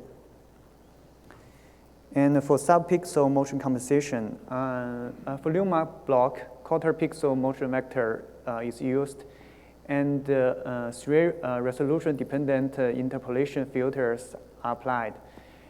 And if image width is larger than 2560, 4 type filter will be used, and else if image width is larger than 1280, 6 type filter will be used, and otherwise 10 type filter will be used. This 3 filter has been presented in this 3 table. And for chroma blocks, the 1/8 pixel motion vector is allowed. And 4 type interpolation filter is used, and as shown in this table. And for in-loop filtering, and a pixel intensity adaptive deblocking filter is adopted. Edges are defined as the boundaries between all 8x8 blocks inside one macro block, and the upper and the left edge between the current and the neighboring macro blocks. The switch of the D-block filter is controlled by the feature of pixels in the current block and the adjacent block around the edge. There are 3 of filter methods. Weak, normal, and strong loop filters are supported as shown below. And for the entropy coding and arithmetic coding methods in logarithmic domain is adopted as entropy coding engine named AEC. And in IVC, non-reference p-frames is adopted. In non-reference p-frame coding, there are 3 different QP are used according to the type of p-frame. And this p-frame, P4, is first temporal level. Its QP is equal to the QPI plus 5. QPI is the QP of interframe. And for P6, it is a second temporal level, and its QP is equal to QPP plus 3. QPP is QP of P4.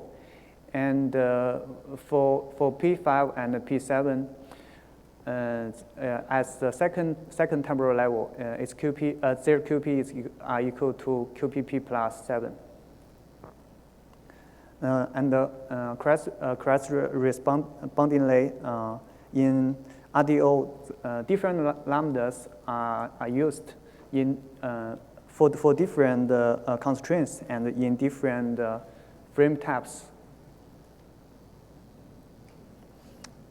And secondly, I would show some performance of IVC. And in our experiments to evaluate the performance of IVC, we conduct the performance test on IVC test model 12, namely ITM 12, and compare it against WVC, VCB, and AVC hyperfill. And the test cases and the constraints are shown below. Per sequence adaptation and no rate control, no pre-processing and post-processing. And the 2 constraints are tested. The first is random access, and the second is low delay. And this is test sequences and read point. And there are 3 classes. Class A includes 4 sequences, and class B also 4 sequences, and class D includes 3 consequences. And for each sequences, 4 read points are used. And this is test results. The following table shows the experiment result of 3 encoders. And we use the AVC HP as the anchor, and the positive percentage indicates the performance lost or the bit rate increase relative to the AVC hyperfill.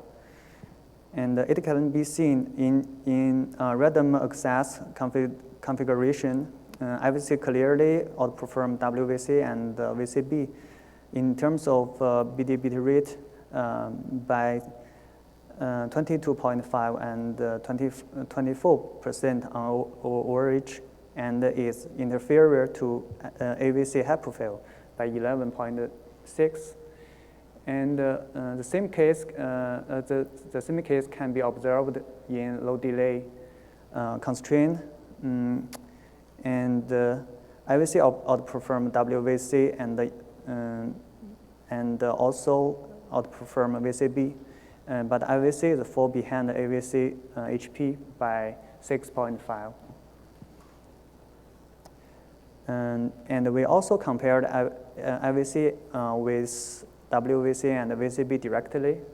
And these numbers shows the performance gain of IVC relative to WVC and VCB. And we also show some RD curves of IVC and VCB WVC and AVC high profile, it can be seen in this sequence. The IVC is outperform the VCB and the WVC, but but the AVC HP is the best. But in some other consequence, it can be observed that like this sequence, it can be seen IVC is the best, even better than AVC high profile. So lastly, we draw some conclusion. IVC outperforms other two competitors, WVC and VCB. And IVC was proved into CD stage as the MPEG-4 Part 33 international internet video coding in the Warsaw MPEG meeting, July 2015. And thank you very much. And any questions?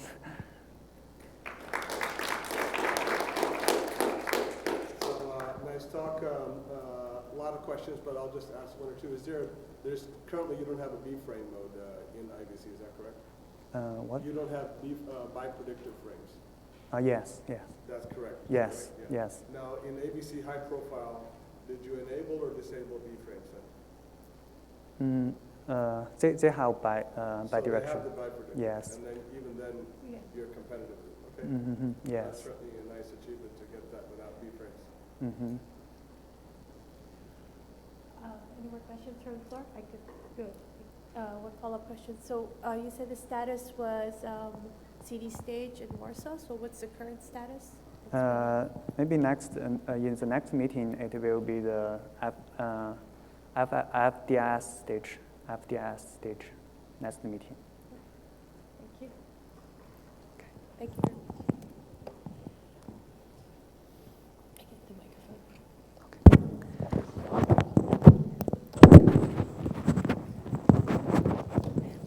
Thank you. You're on time, so we're catching up on time.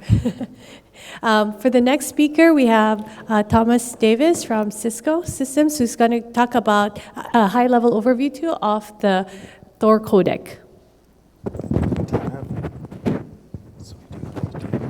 I think it's the HDMI.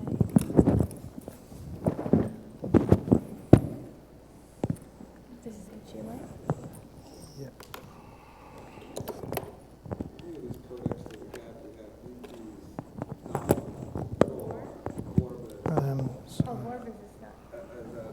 Sorry, this is DisplayPort. We have the IVC. IVC. Okay. Juggle a few balls here. Okay. So I'm on DisplayPort. Which one's that? Which one is this one? Number? Yeah.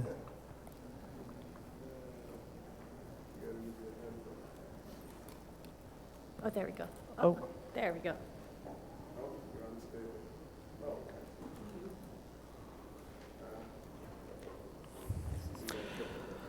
Okay, so I'm Thomas Davis from Cisco. I'm here to talk about recent improvements to Thor, which have largely been around perceptual coding tools.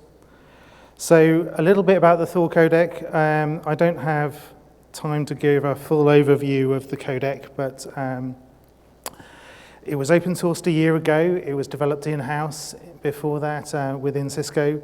It's a conventional hybrid motion compensated DCT architecture with a large quad tree block hierarchy, as we all know and love, and within loop filtering. Now, one thing that we've worked very hard on is having a ground-up design with a rigorous IV review process. We've had involvement from outside legal counsel and outside experts, and you're going to hear from one of them later today, and Cliff Reed is going to talk about the patent landscape. And it's contributed to the IETF NetVC working group, and also tools, some of which I'm going to talk about today, have been contributed into AOM and their AV1 codec. So the tools I'm going to talk about today, there's 4 tools, so I'm going to have to go pretty quickly. There's a constrained low-pass filter. We have some quantization matrices that are kind of interesting because we don't have to signal quantization coefficients. There's a new method for chroma prediction, and there's a kind of temporal skip or a new kind of by prediction mode.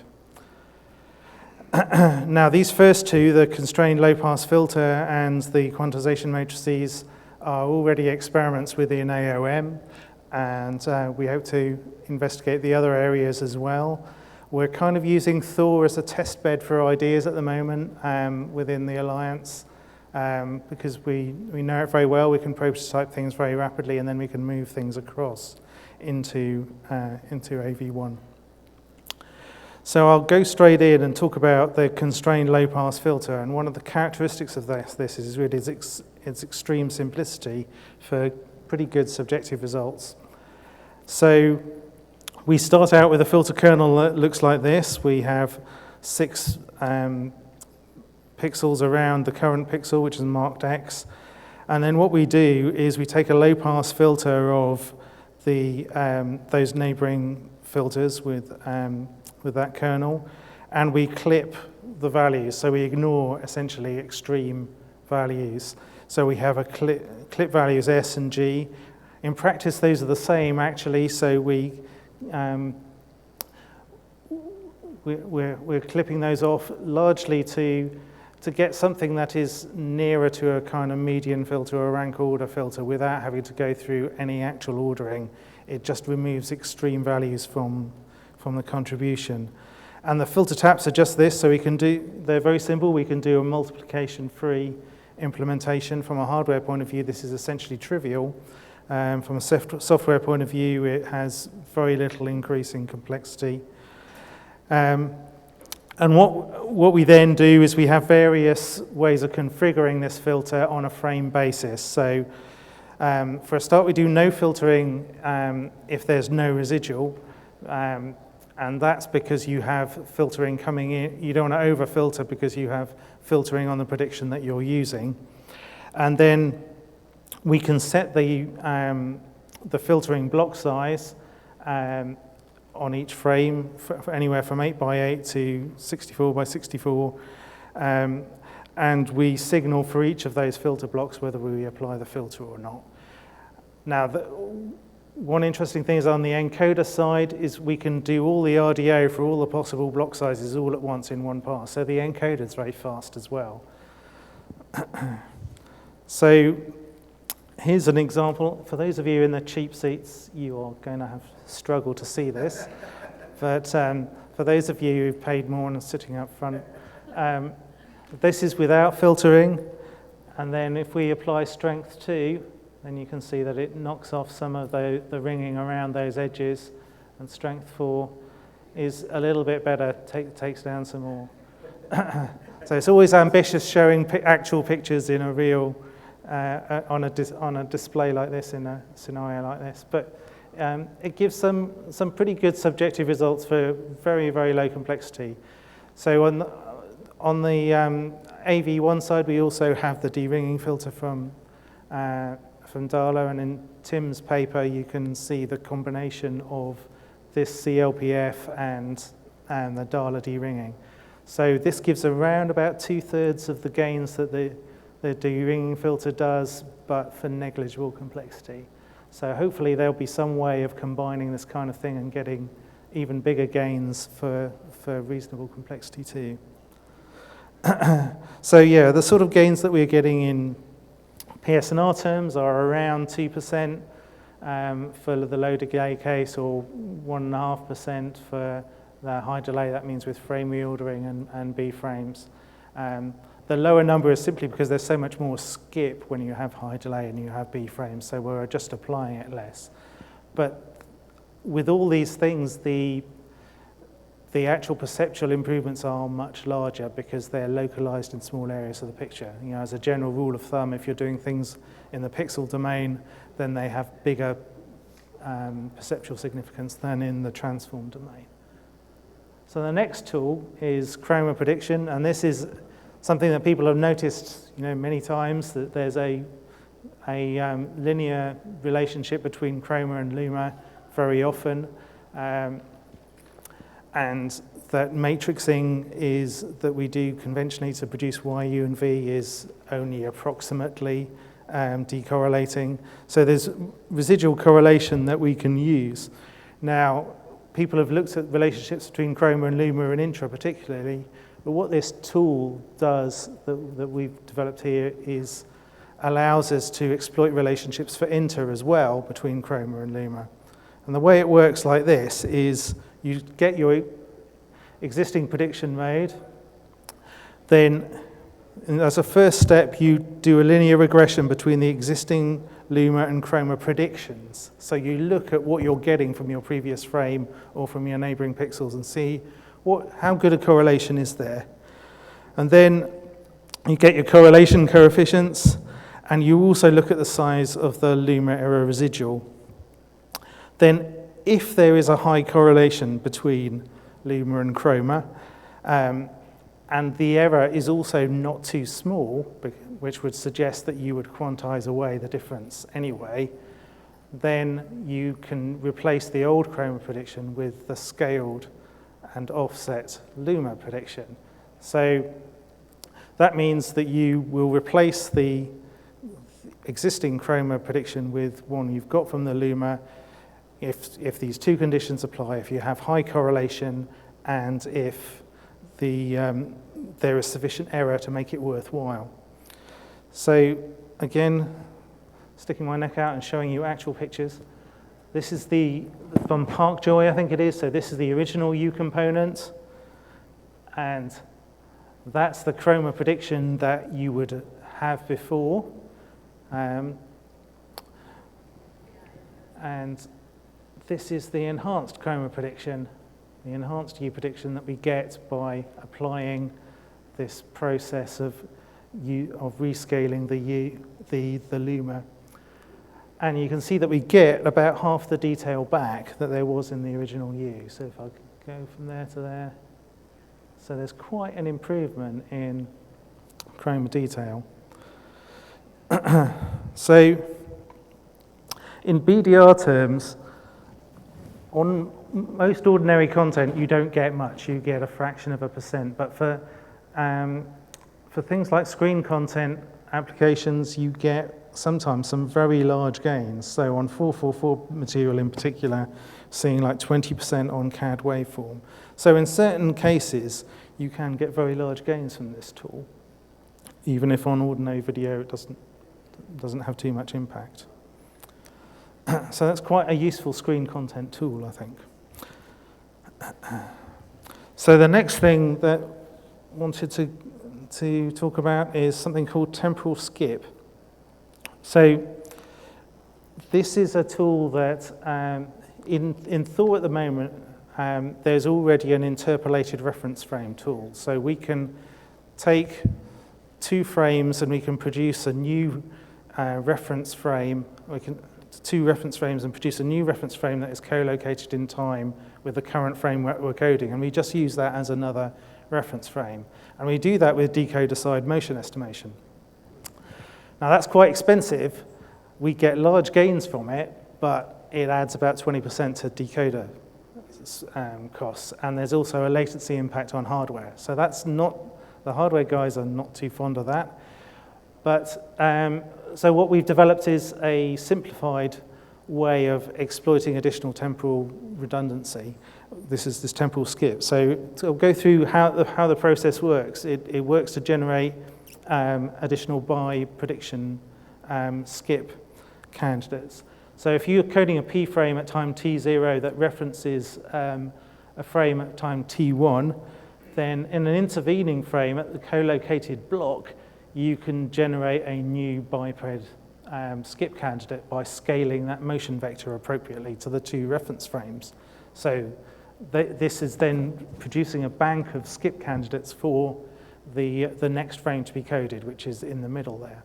And then at the next temporal layer, you will also produce another scaled biped skip candidate at the co-located block. You scale that down even further. And this is assuming here a kind of the usual hierarchical B block structure. So then when you come to code the middle frame, you code a new skip candidate, and you overwrite the skip, you code a new motion vector, and you override the skip candidate for the next temporal layer. So you go along with a big array of motion vector skip candidates, and you overwrite them every time you have new information. So this gets quite a bit of the gain that you get from interpolated reference frames, but it eliminates the motion estimation side for low complexity. So the sort of gains that we have for interpolated reference frames are around about 10%, from anywhere from 2 or 3 up to about 11 or 12%. We get about 30% of that, I guess, that is 40% of that with temporal skip. So we're actively investigating whether there are ways of getting between that some intermediate complexity with intermediate coding gain that is maybe hitting a sweet spot of maybe around 5% gain. So the final tool is quantization matrices, what we've also been looking at. Now what we've done here is make these quantizer dependent. Because what you notice is that as the quantization goes up, then these are less and less useful. They have more and more impact subjectively through introducing ringing and less and less gain subjectively. And also there's less and less residual to shape as the quantizer goes up, so there's less and less point in applying quantization matrices. So the design criteria we had was to preserve DC level, because I think that's crucial for looking at the temporal effects. When you start distorting DC levels, you start seeing beats in the picture and that kind of thing. So we wanted to preserve DC level for the interblock residuals, but we also wanted to at least approximately preserve energy for the intrablock residuals, because that gives you the sense of the variance and the amount of detail that there is in that block. And then we did an interpolation process so that they got flatter and flatter as the quantization level increases. But we can also adjust that mapping. So if you want to just apply a constant quantization matrix at all levels, you can also set that if that's what you want. Now, again, if you want to look at that, you can probably see that there are some artifacts on the left-hand side when there's no quantization matrix. This is intra-coded. And on the right, we can see that it's a smoother, softer, less artifacty version. So that's with the default settings that we have. So they operate in the usual way that you expect quantization matrices to operate. And these have been integrated into AV1 as well, with slightly different mapping, but a similar approach.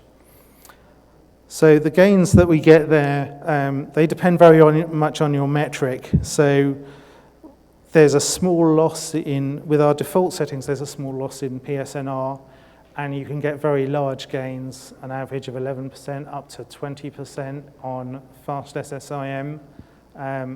And essentially you can turn big knobs and you can have bigger losses on PSNR and bigger gains on fast SSIM, and you will need to adjust that for content types as well. So it's really a tool that needs to be highly configured at the encoder. So that's an incredibly rapid transition through the 4 different tools that we've been working on recently. Any questions? If you could repeat the questions. Yes. I have a question about the low-pass filter. So it has a shape of like you use 5 samples in the horizontal and in the vertical direction. Is it because you find that it performs better subtractively, or is it just the complexity so that you use only 3 lines? Okay, so the question is about the kernel used for the CLPF and why it's 5 by 3 and not 5 by 5 or whatever. Essentially, it's complexity. There's a small gain in doing either 3 by 5 or 5 by 5 over 3 by 3, which is how it used to be. There is not much additional gain in going to 5 by 5 from 5 by 3. So it didn't seem to be worth it, those 2 extra lines, to go from negligible to slightly less negligible hardware impact. As for the quantization matrix, I don't understand. If you get flat matrix, you have better results in terms of quality? You have a flat matrix, so the question is, if you have a flat matrix, do you have better results in terms of quality? So we have a flat matrix at high QP. So what that means is that essentially at the highest temporal layer, for example, we might apply very little or no perceptual weighting. And that gives us a good trade-off between the different frame types and the different levels of quantization matrix. You would think it'd be the other way, that if you're compressing the heck out of something, you'd want to really save only the most perceptually valuable data and not use a flat, but use a skewed matrix. But you're saying the other way, so it's interesting, not unexpected. Okay, yeah. One more question. Is the quantization matrix content adaptive? It can be made content adaptive, so it's signaled frame by frame how to do this mapping from QP to the flatness level. So you can effectively choose a different range for each frame by signaling that in the bit stream. If it's a signal frame level, the overhead. You don't have to send any coefficients. All you have to do is send the maximum and minimum flatness level, and it scales everything linearly into that. So there's just a couple of numbers to send per frame. Okay. So we've heard about VP9, VPX, VP10 from the previous talk. Our next speaker is coming from Google, and she'll be talking about transform coding tools under development for VP10 and also for the AV1 Alliance for Open Media. Sarah Parker.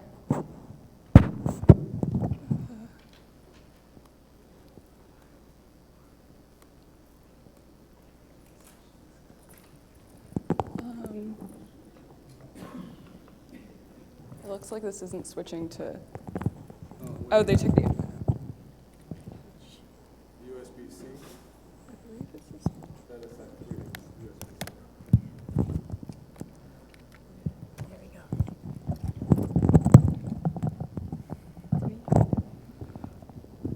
go. It should be 3, yes. There.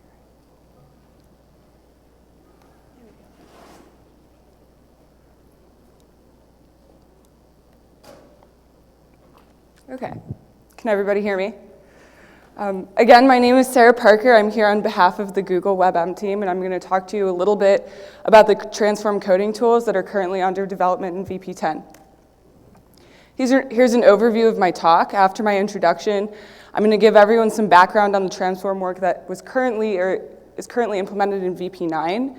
I'm going to move on to talk about the development that has happened in VP10. I'm going to show you a summary of our results, and then I'll wrap up with some conclusions and some future work. So for those of you who aren't familiar with the WebM project, it was started in 2010, and the goal is to develop efficient royalty video codecs. We believe royalty-free video is a really great goal because it allows the internet to stay open and free, and it also allows innovation within the coding community to happen without IP issues. Our current focus is on video-on-demand coding, which means that encoding complexity can be a little bit higher due to offline encoding, but decoding complexity has to be kept in check. And the reason that we're focusing on this type of content is because of the huge boom that has happened with internet video, and there are billions of videos, or of VP9 videos that are viewed on YouTube every day. Today we're specifically going to talk about the coding gains that have come from transform developments, and we believe that this is important to talk about because over half of the bitrate is spent coding the residual, and our goal is to eventually introduce these tools into AV1. Currently, they're just in VP10.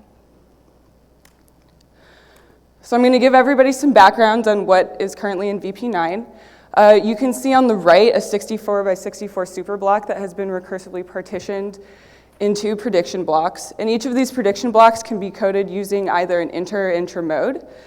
The transform tools between these modes have a few similarities. One is that the transforms are always square. Second, the transform size is never larger than the prediction block size, so it can either be the same size or smaller.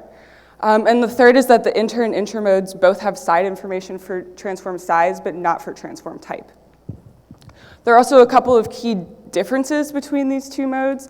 The first is what transforms are available. For intermodes, you can choose between DCT and ADST in both the vertical and horizontal direction because the transforms are separable, which leads to 4 possible transform types, where in the intermode, you can only choose DCT in both directions.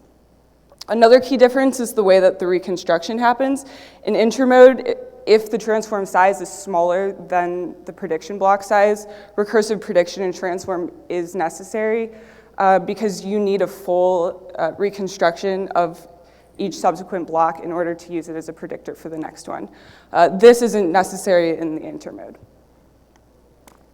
Hopefully that's enough baseline from VP9 for you to understand the differences that have happened in VP10. The experiments that we've done kind of nicely fall into 2 categories. The first category are increasing the flexibility of our transform sizes. It's important to note that these experiments have only been done so far for intermodes. Extending them to intra is still a work in progress. The second category is increasing flexibility for our transform type. And this has been done for both inter and intramodes. I'm going to start talking about our 3 experiments that are related to transform size. The first one I'm going to talk about is called super transform. The basic idea behind the super transform experiment is that you have one large transform that can cover several prediction blocks. So if you look at the diagram on your left, you can see the possible partitions that we have in our partition tree.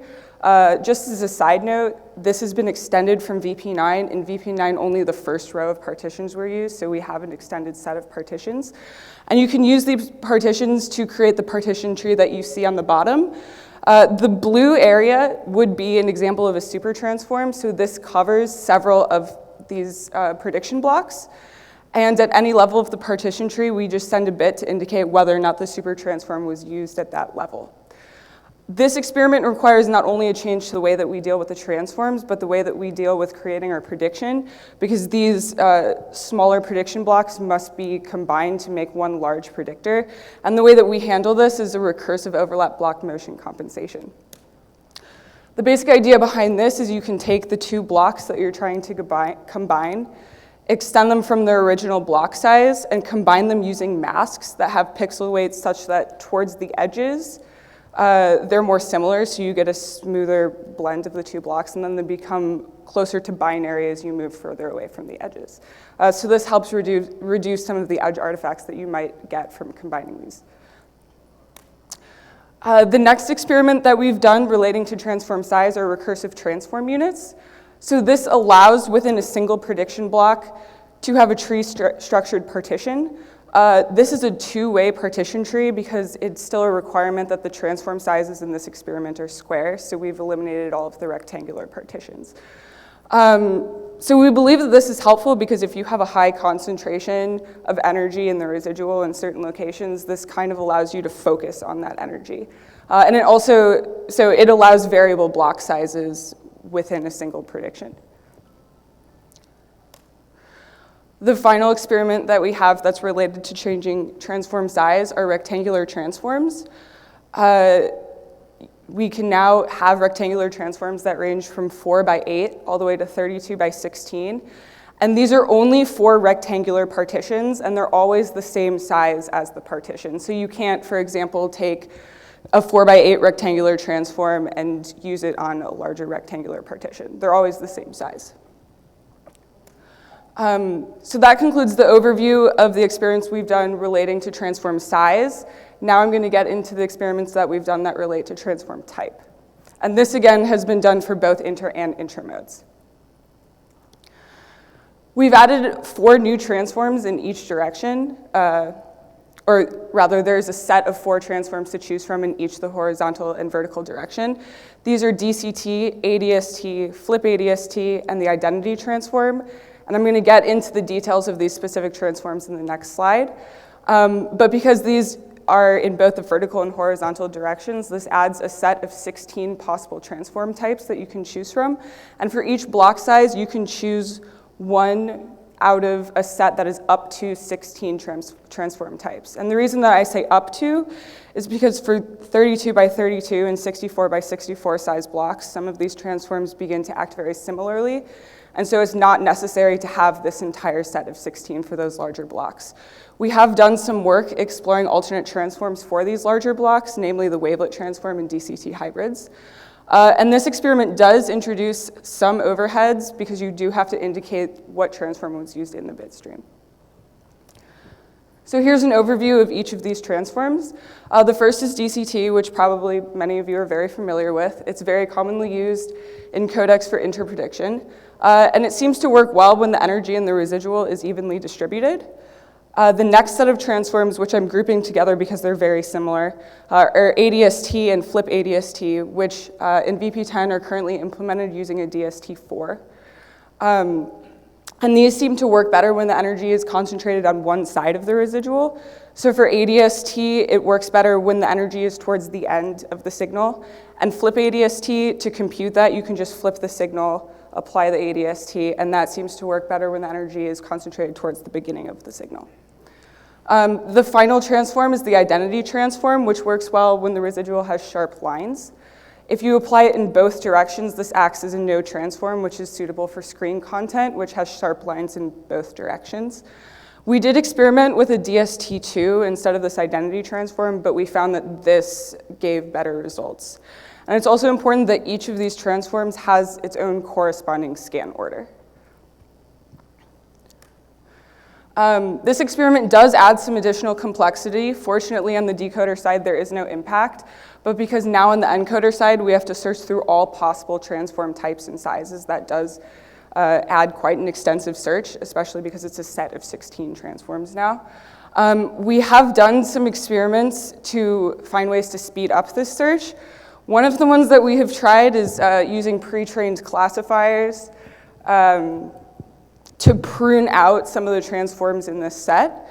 So just a quick overview of one experiment that we've tried.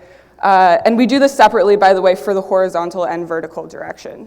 So for one direction, you would take the prediction residue and we compute two types of feature vectors. One is to decide between DCT and IDTX. And this is how correlated the pixels are in that direction. The second feature vector that we use is to decide between ADST and flip ADST. And to do this, we split the residual into 4 strips and compute the energy in each of those strips and create a 4-dimensional feature vector to then feed into a linear SVM to make a decision between ADST and flip ADST.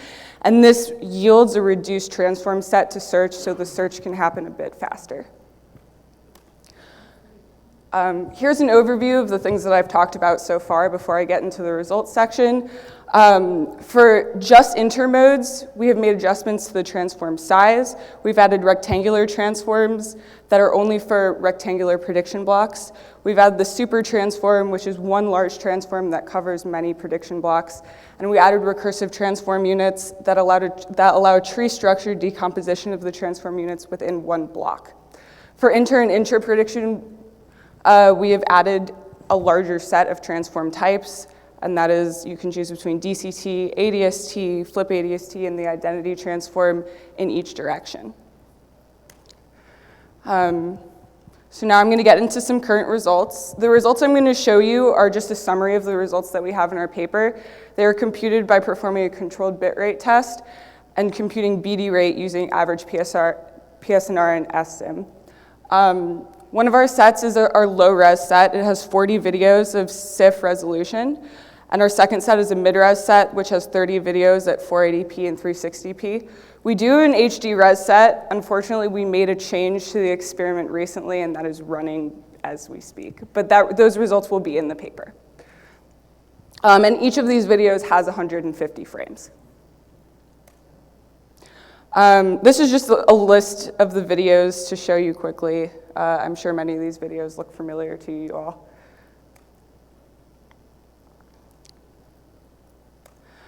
So this is a summary for our results.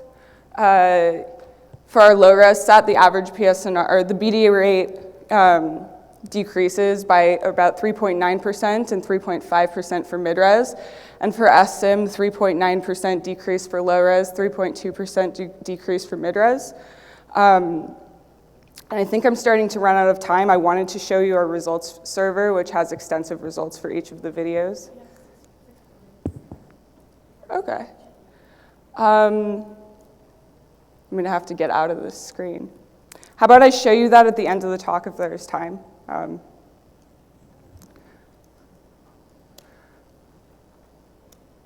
So some conclusions, as you just saw, increasing transform flexibility does yield progress. It's about a 3% BD reduction rate. Some of these coding efficiencies did come at the cost of search complexity, but as I said, we're currently working on experiments to try and reduce this complexity. And I wanted to take this opportunity to welcome you all to our VP10 AO Media effort. Our project is open source and we always like new contributors.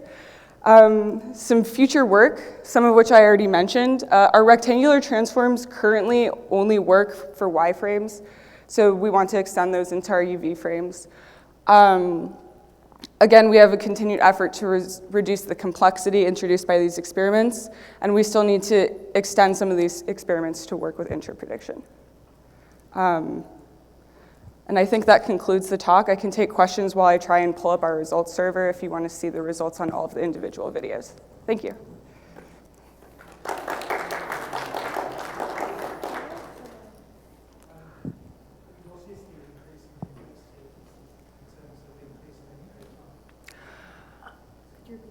Yeah, so he's asking what is the increase in complexity in terms of the increase in encoding time. Off the top of my head, I don't have an exact number for you, but I think it about doubles the encoding time. Not a lot. It might be more than that. I don't, we'll have that exact number in the paper, so if it ends up being more than that, I apologize. But I think it's about around double or 2.5. What? It's offline. Offline, so it doesn't matter. Yeah, yes. We would still like to improve it, but. They encode more videos than Netflix, so matters more to them. Quick question. Which one do you want? Okay, go ahead. All right. I think You mentioned wavelets early in your talk, and then it didn't show up again. So are you doing something with wavelets? I think that was an experiment that somebody on my team was working with. I'm not sure of the current state of it. I think it's still a work in progress. Yeah, it's on our mind. We're looking into it, but I don't have results right now that are related to that. So transform size makes a big impact on resolution. I'm just wondering if you can please comment on what happened with any video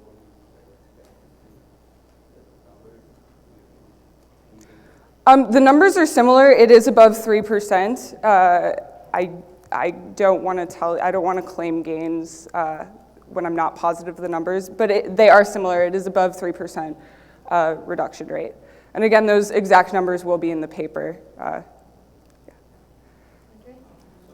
do the numbers break down into these three different channels? So which of them brings, what's the biggest reduction? Oh, in each of these experiments? I think the extended transform set adds the most gains, yes.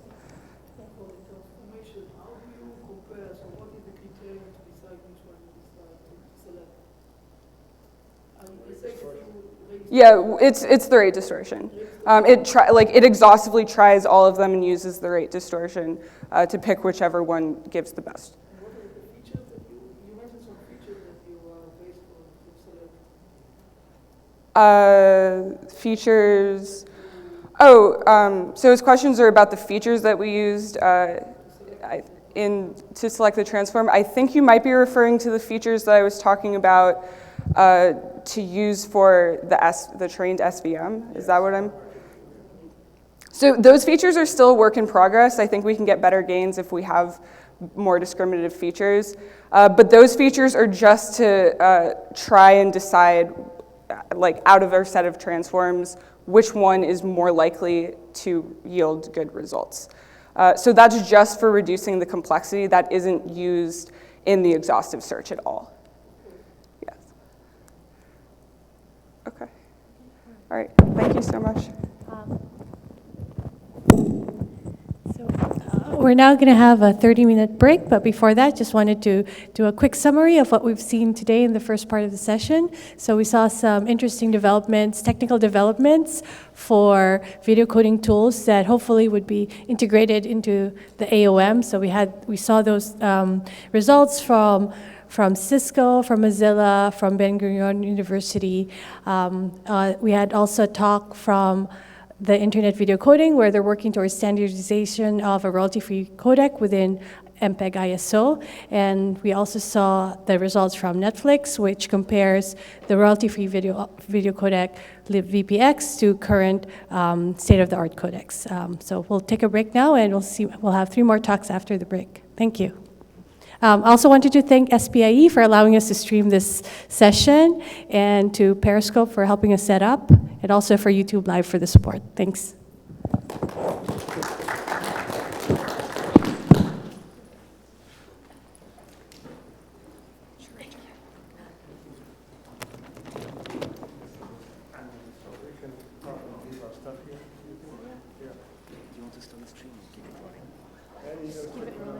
We should probably put something there.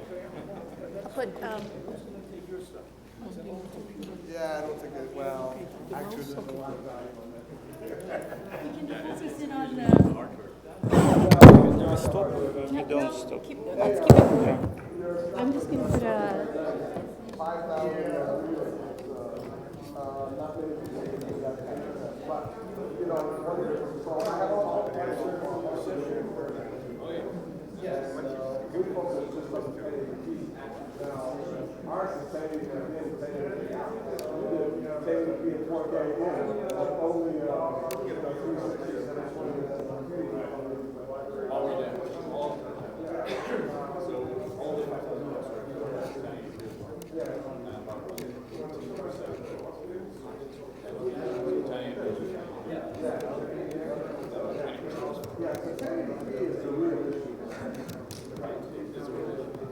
it's a real test because as the high end of the current, I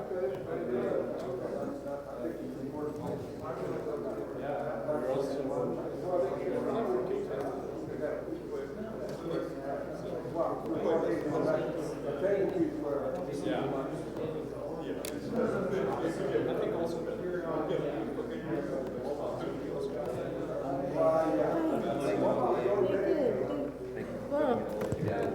It was fun.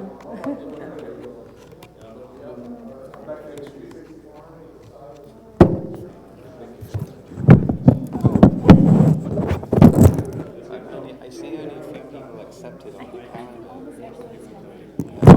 Yeah. Okay, good. Excellent.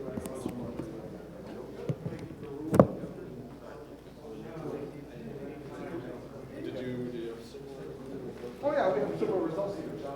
Much more limited. Hi. Hello. Question. How can we get hold of presentations? At least the Netflix one. Email? Okay. We can just ping you again. Okay. Or you can, yeah. Hey, how are you doing? Good.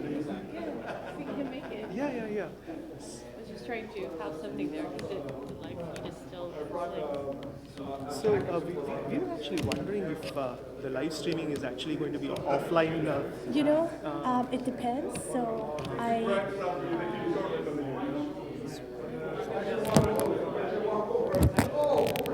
it depends how long they'll let me keep it on VOD. So it's at SPIE, right? Okay. So they're going to put it behind the digital library.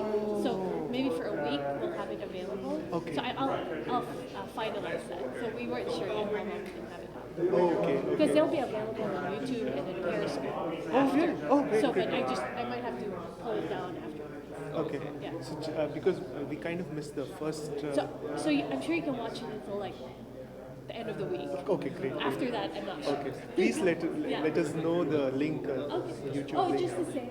The same Periscope link. Okay, sure. Just go to our channel. Okay, great. Thank you so much. Okay, thanks. Okay. Actually, one question I have is on high resolution, 8K, like how these curves compare. We're not there. Okay, so will you publish in the paper? Okay. Okay, so I should just keep an eye on the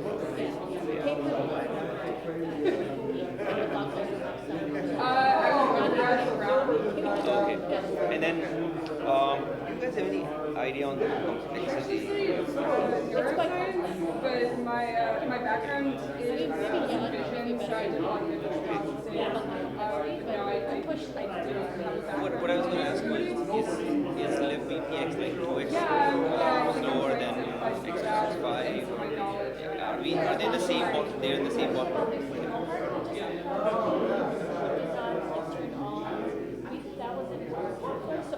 I didn't want to do that. No, somebody else, I think, from not my doing, not my team. Yeah.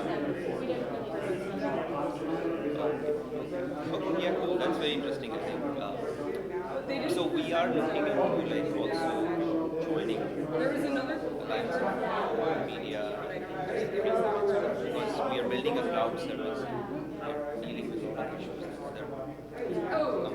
There was, that was I think it's interesting. But on the camera side, we obviously want to still use HEVC because they give the most power. Because you have the hardware. Right. Because the problem is some of these don't end very well. Yeah, it's not something that I the lights for previously I wouldn't be the person to ask. So there are hardware companies in the area. Sorry, I don't know that was so. Yeah, of course. Do you have an email or? Right. Make sure. Relative hard. Right. Okay. Yeah. Okay. Thank you. He was gonna come, but he had a conflict, so I can't. Thank you. Yeah, nice to meet you. Nice to meet you.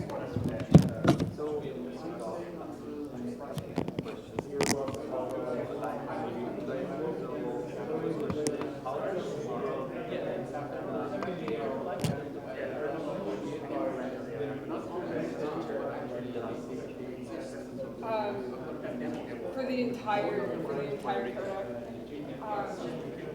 Again, I'm not sure. I don't want to. I'm not positive. Educated, yes. Maybe 50.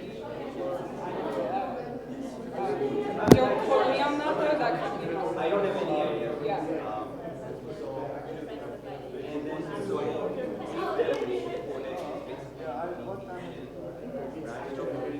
Yes. Yeah. So right now there's a current, like a huge, we're doing a lot of work moving all of our new stuff from VP10 over. That branched off of VP10, I think about 6 months ago. So it has So way I can test, I mean, I'm doing myself in one here, but the way I can test, some of I test my opinion here. I'm doing it 1 o'clock. Yeah, maybe can we do it later? Or which one do you want? Because we're live streaming this right now. Oh. Yeah, so people are watching online. Okay. Of this, I mean, you could, but. When is it? When? 11:30. 11:30. Yeah. Okay, so you take it off. Yeah, like 11:30. People can see this at this moment on YouTube and. Oh, I see. Yeah. So I mean, you could, but yeah, we have the cameras up and running and live streaming it. Yeah. I don't know if that will change as this alliance progresses. Yeah, I actually tried streaming. I can get it going on YouTube, but it's not right now. Oh, Periscope. Okay, yeah, But there is there. Yeah, you can you can watch it on the web. Yeah, not on the iPhone.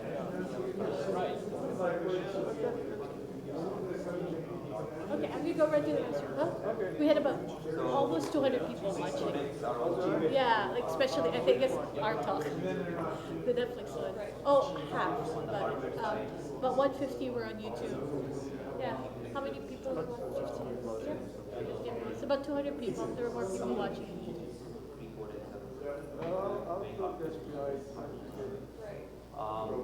Yeah, you need to find people can still access the Periscope stream. Yes, unless you're moving. No, I'm going to get it removed. Yeah. That's good. So this is going to be turned off at like at 11:30? 11:30. All right. We're just in a coffee break right now, so. All right. Yeah. How do you get to this in YouTube? I'm just curious. Yeah. Replicating some of the work that's going on over there. Because some of these projects are not like we are just doing time stretch a lot of things which is presented.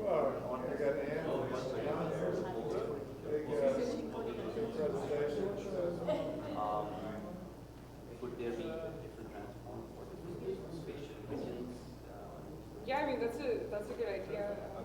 So the one question is how codings on YouTube using coding many years dates back to the purpose of the Yes. So this paper So I think within Google they're like this kind of work is work that like streams into YouTube is done across different teams, so it's a little confusing. I have heard my team talking about doing stuff for VR, but it's certainly not the critical focus. There are other teams at Google that focus on that, and I think those are the teams that like their implementations get used more in YouTube since they're actually focusing on that. I think my team is interested in getting more into it, but right now I don't know if a ton of work has been done.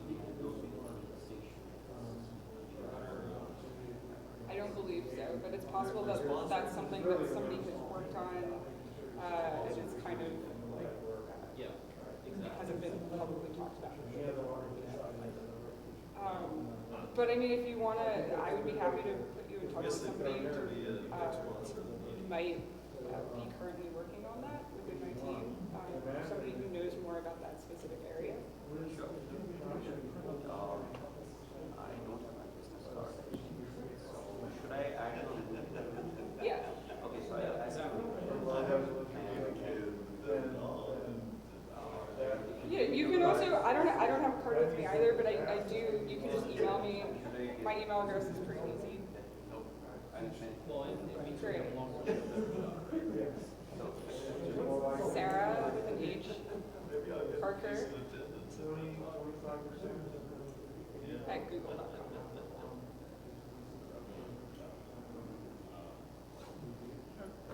Yeah. Okay. If the starting point is equal across these cases, then I think that my wife will achieve that. Yeah. Good to see you. Yeah, good to see you.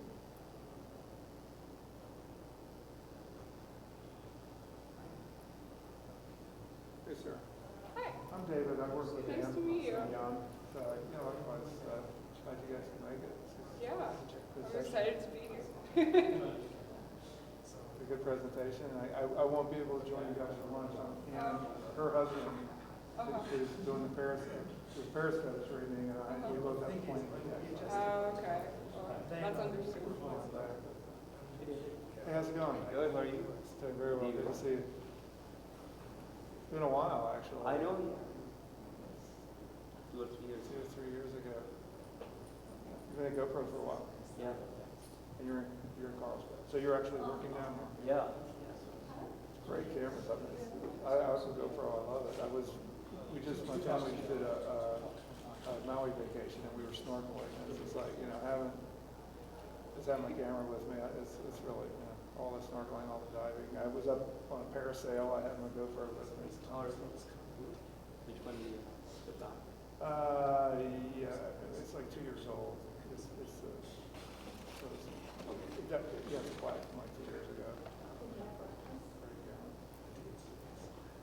It serves a very good, it's got a use case, right? It's a very specific use case. Yeah. So I was just talking about that. I think you were an interesting conversation. I think, so I'm looking on the VR side. So we are actually sharing content with data getting VR content to be much better. And I think for Alliance for Open VR, I guess it's not that. No, I did. Well, I mean, at some point, VR will be relevant to Netflix. We're just, a lot of what's going on right now is more focused on YouTube. Now, for 81, I think perhaps the problem sets are slightly orthogonal. I mean, VR brings a different set of and I know, but with the objective of locking down 81 in about 9 months, a year from now, with 25% gain over HEBC, trying to pull VR into that. Could be difficult, but one thing that's frustrating about VP9 is it's not extensible.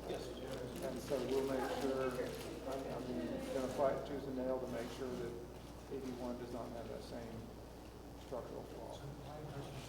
I mean, we've already had a debate with some people at Google because a guy on the AOM thread made a point that, well, when we design the Google structure, and this is at the value level, you know, in ABC and HEBC you have a value level, which is extensive. He's like, and we were arguing for now. No, we don't values. We should decide exactly what this stream needs and do nothing more. And it was like, are you kidding? I mean, VP9, we're trying to do the dynamic range. VP9 is very complicated because in HEBC you can carry the HDR metadata in the midstream, right, as SEI messages. In VP9 you have to have it sitting outside in a little outside container, and then you have to have this model where you feed the render, you know, instead of pushing the data through the midstream, you have to have this outside separate channels. Really complicated. And you can never do like a Dolby Vision and a layer model with compatibility. You can never have some VR, you know, multiple, you have multiple fields or something. You can't do any of that. So if anyone has the flexibility and extensibility, then VR can be brought in. And we'll make sure. I mean, the easy thing. No, I'm sorry. I don't want to think every time I say Google. No, that's okay. I'm new, so I have, I understand. So actually, we are interested in debating whether we join one of the questions, how do you guys, or how do you guys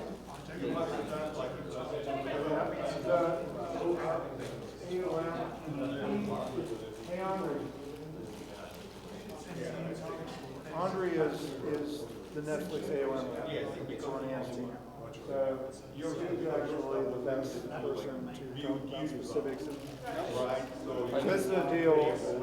He's a GoPro. He's considering joining AOM, and they may be out of a couple of questions, specific questions about meetings. how often do you guys meet?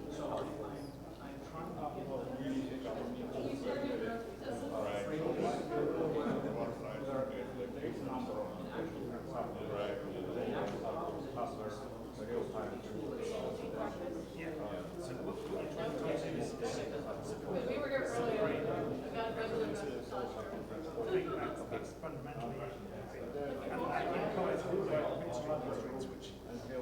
And we went up with the same meters. I know. So this is Jonathan Lennox. Nice to meet you. Okay, really, so you're interested in, yeah, like I work for GoPro. I think it's kind of specific to what I like to say. A need for free and royalty-free codec. Because we screen a lot of stuff. And obviously, H264 is not sufficing for the results. So, the performance right now, AV1 performs very sneaky.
Let me try to set up next.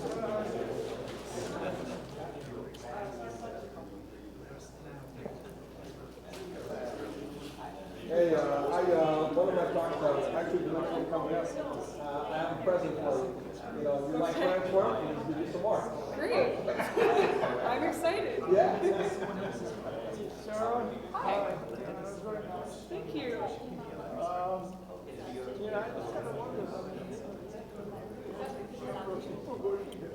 So. Google specifically, or on our team? At Google, yes, maybe. Video side, it's about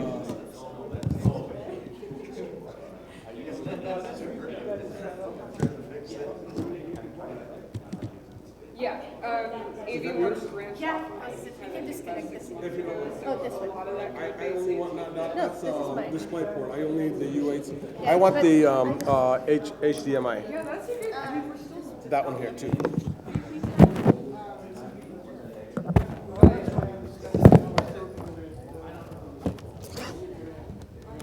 Yes.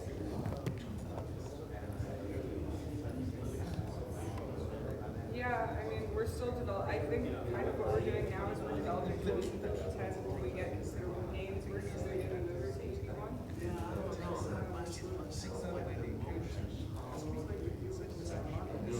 Yeah. Yeah. Where are you? Okay.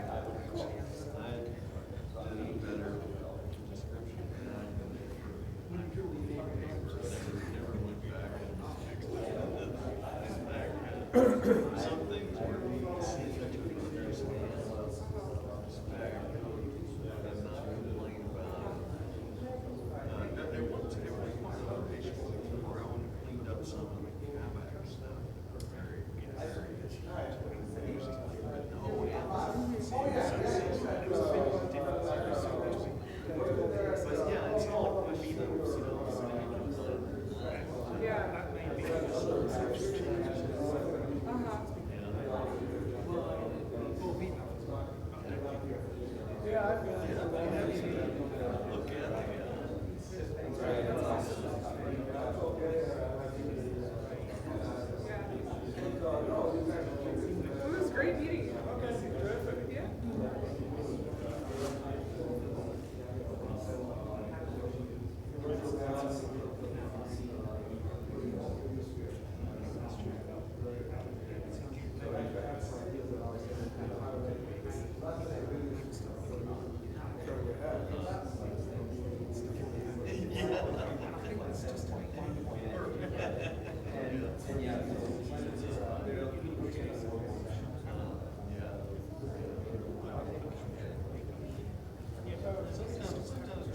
What time does the next talk start? 5 minutes. 5 minutes? Yeah. Is there, sorry, you might have, is there some more just in this vicinity where I can go?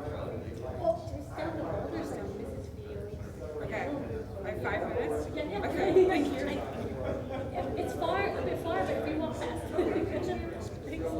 Hi. Okay, cool. Good to meet you. How's the session going? Good, I think. Yeah, we've had a lot of people watching and they like it. Watching. Yeah, exactly. That's nice. I heard some good comments too from people that checked it. Yeah.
So I have a question, last question.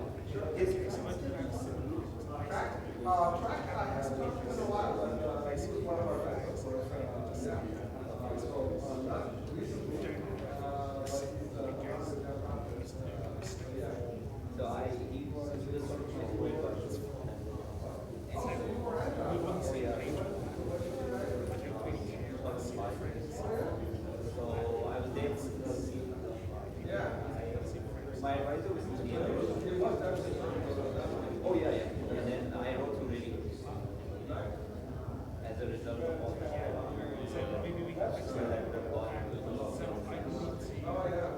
I haven't seen him for a while. And then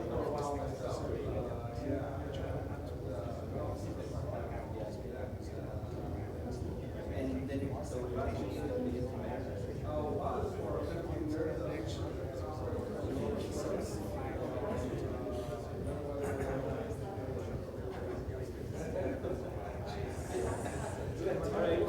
Yeah, I'd be happy to chat with you more. I just want to make sure that I'm ready to go when Ann says.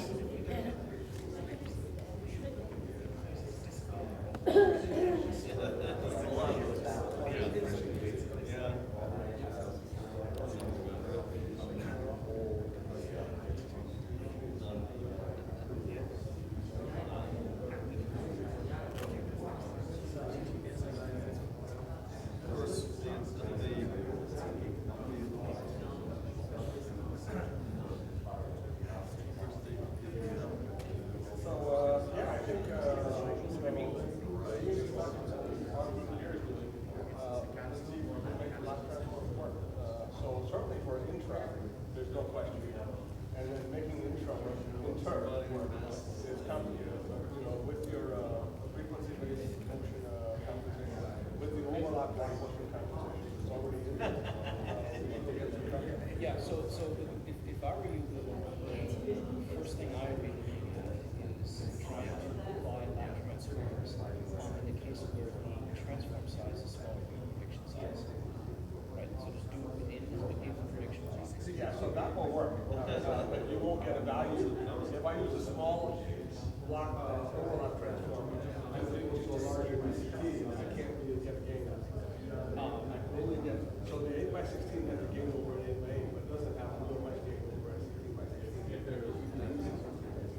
Actually, that's yeah, it can get a gain. Yeah, but my point is that they already have cases where they choose small transform sizes for large prediction sizes. That's obviously, we can fit in there without trouble. Right. That's certainly the place. Yeah, I'm just saying, like, we get that working and then worry about more complicated things that are structure and everything. So I didn't want to attack you.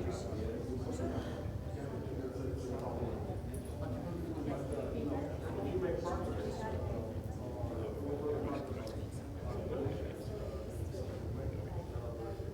yeah, so I mean, our plan is to integrate TDD, which is basically uses a frequency domain predictor. You don't know where it comes from.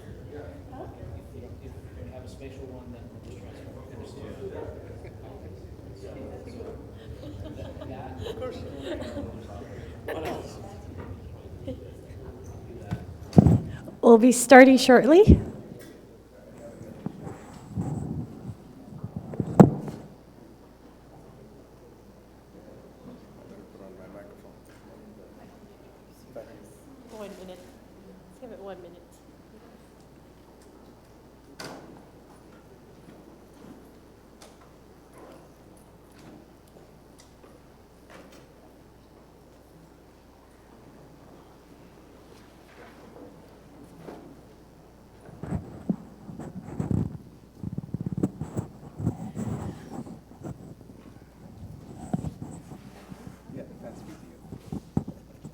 Welcome back. So for our next speaker, we have Pankaj Tapiwala from Fast VDO. He'll be talking about enhancements to libVPX for SDR and HDR applications. Thank you very much, Ann. Thanks for organizing this nice session and this live streaming capability. So that's certainly something cool and hopefully something we'll do often in the future.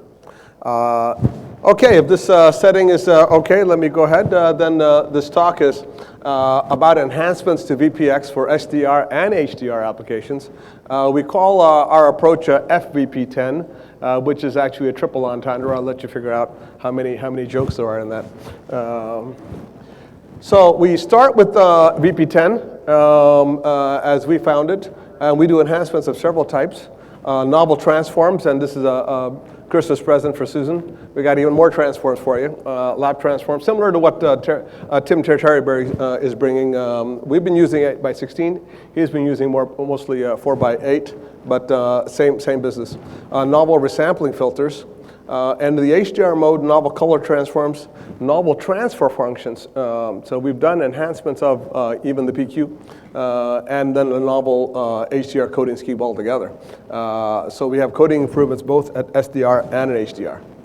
Okay, so VP10, let's just call it, already has DCT and DST, actually ADST type transforms up to 32x32, and Susan even talked about, I think, 64x64, and then rectangular transform as well. So a large number of transforms already available. We want to add further transforms, lapped biorthogonal transforms, and we know that these transforms have higher coding gain than block transforms. That's been known for 15 years at least. And it's already in use, for example, in Dallas. So Tim has already done a good job of discussing it. I won't get into it very much. But we know that it reduces blocking artifacts and makes deblocking less necessary. So it really solves a lot of problems. But how to marry it to block-based prediction for inter is a serious challenge, and Tim talked about that as well. So I won't get into it very much. I'll focus just on very high-quality coding. I'm talking about 4-to-1 to 8-to-1 coding. So at that level, in fact, you turn off predictions. And we're borrowing technology from a fast video product called FV Master. So essentially, as is known now, the lapped biorthogonal transform can be implemented as a set of two filters, a DCT and then a pre or post filter. And that pre or post filter is basically a couple of butterflies and then a small matrix. And there are several factorizations possible. We use lifting-based methods. And here's an explicit example of such a matrix V and its inverse. So just an example of a lapped biorthogonal transform size 8x16 that you can use, and we do use on our experiments. And gains compared to VP10 now, just in image coding. And these are dB gains. I'm not talking about percentage. I'm getting you a dB, a full 1.3 dB gain. That's big. That's serious value. Adrian was estimating, and I talked to him a couple weeks ago, maybe about 15%, 20% gain. This is a serious gain. So that biorthogonal transform is buying you a lot. Now, the trick is, how do I use it for more than just intra? How do we do it for inter? And can we get real value out of that? And I'll let machine learning people and also the OBMC can really come in to help. So this thing is already lapped. A lapped kind of motion compensation may be really useful. There's a lot to investigate. We're just putting this tool set up for grabs. By the way, the gains exist for a single cycle and for multi-cycle. We just did 3 to save time, not hundreds of cycles. But those gains persist. And we have gains not only, of course, against VP10, but gains against JP2000, VC2, ProRes. So we're beating everything. This is, we believe, one of the world's best image codecs out there. Okay, so that's available as a tool. Now, VP10 already, and VP9, starting from VP9, already has what I would call adaptive resolution coding. That is, you allow resolution changes. That's a tool that, in fact, Thomas Davis and I developed in MPEG and JCTVC work back in 2011. It looks like it was independently developed within the VPX community. Anyway, we know that essentially the trick here is to have good sampling filters to go down and up. And we have improved filters with same or lower complexity. VPX is currently using an 8-tap down filter. We're using a 9-tap, but it only has 7 coefficients. 2 of them are zeros. So in fact, the complexity is lower even on the down. And on the up, you're using an 8-tap, we're using 6-tap. Our up filter is actually quite similar to yours in frequency response. The down filter is different, and it does make a difference.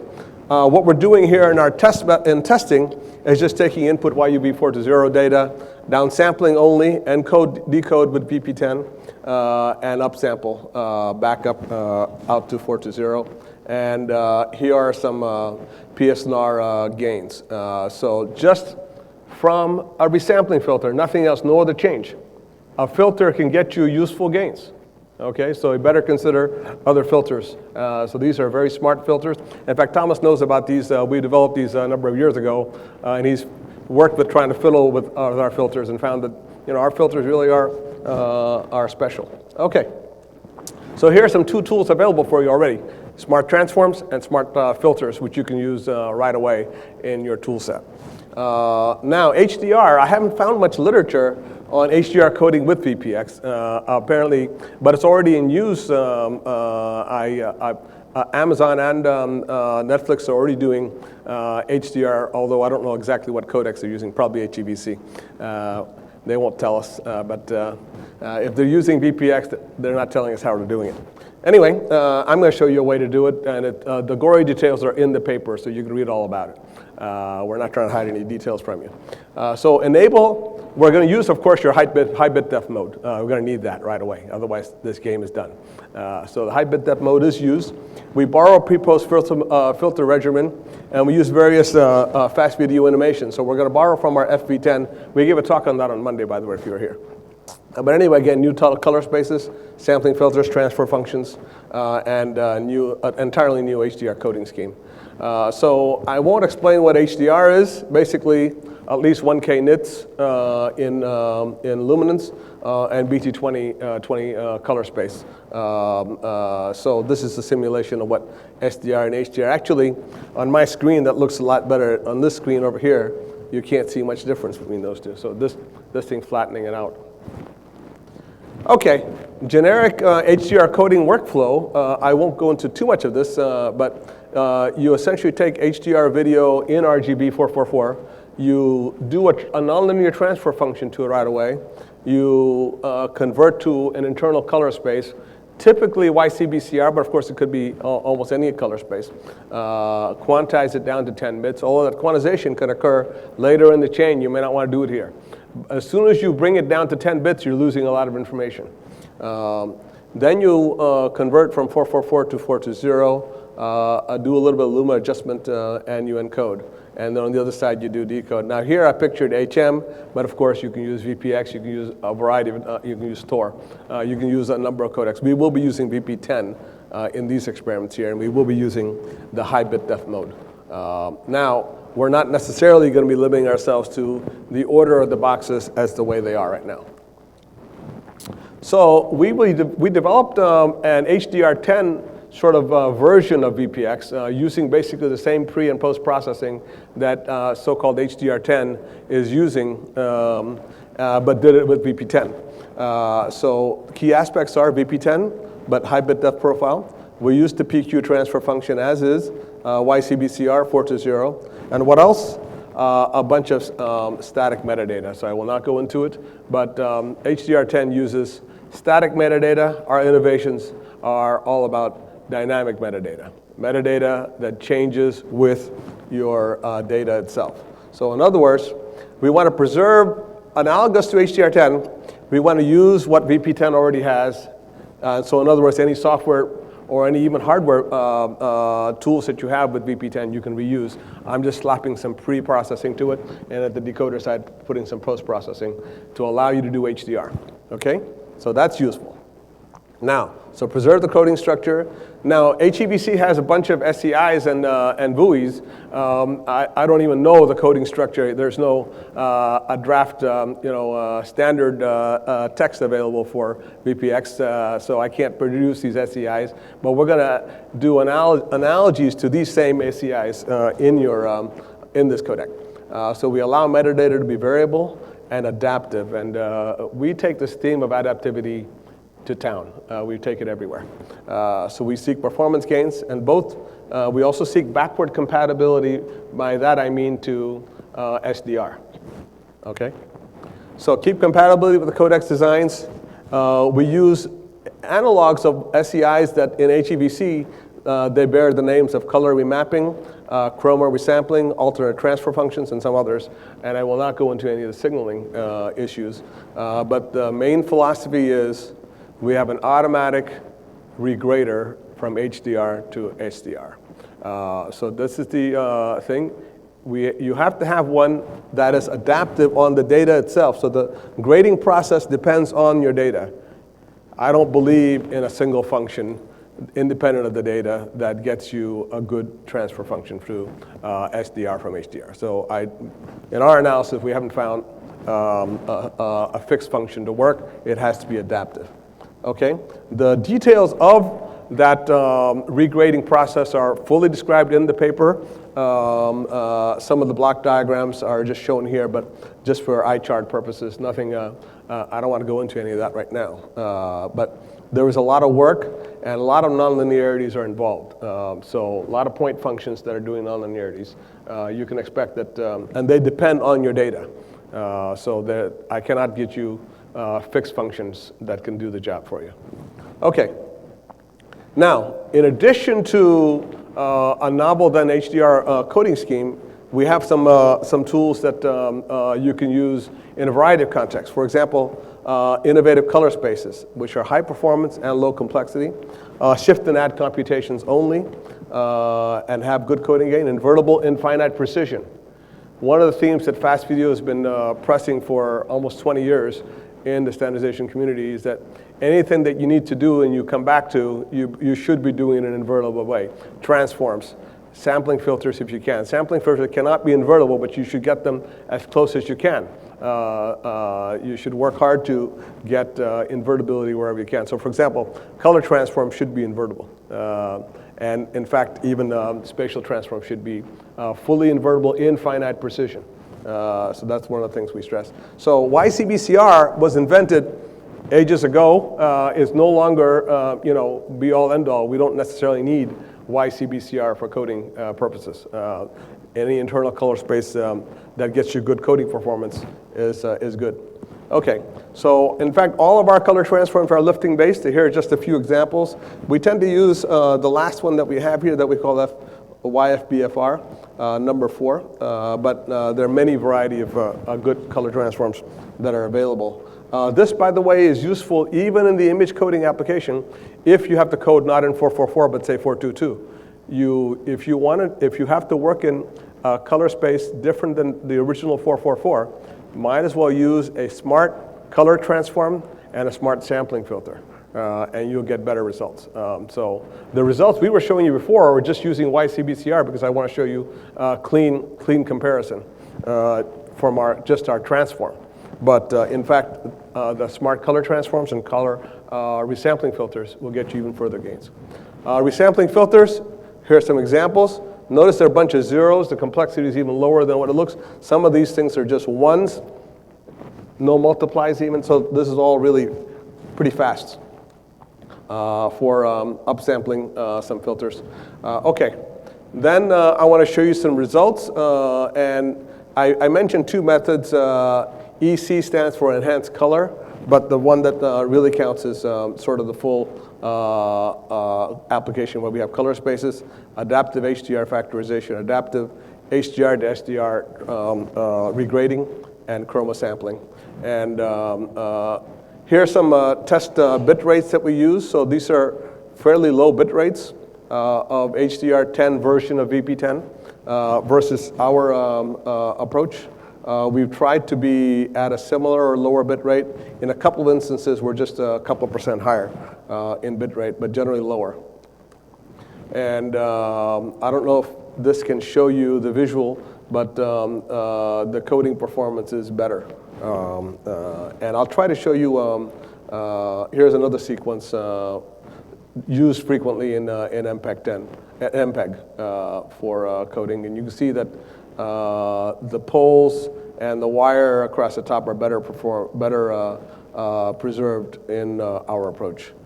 Here's much more clearly evident in the market sequence. You can see that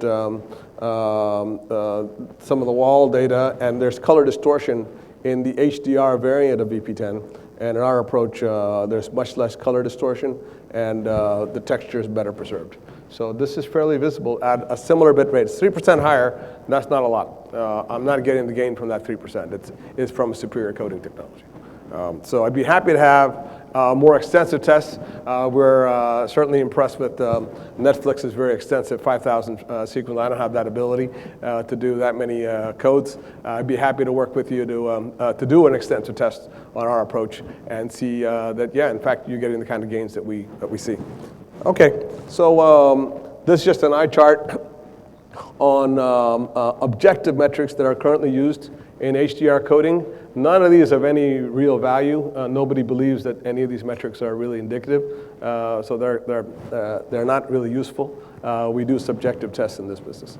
So to conclude, we've introduced a new coding tool which allows a variety of things. We call this method FVP10. Because it uses VP10, it uses something that is analogous to HDR10 with HEVC, and it uses our fast video approaches.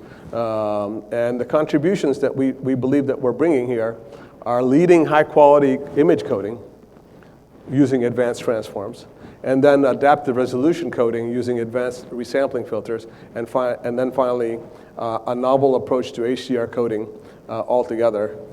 And I don't think there's much literature. We're enabling now high-definition HDR coding using VPX. So all these tools are additions to existing functionality and can be very easily added to the VPX structure. There's no issue about it. It comes before or after. Okay, so that's it. Thank you.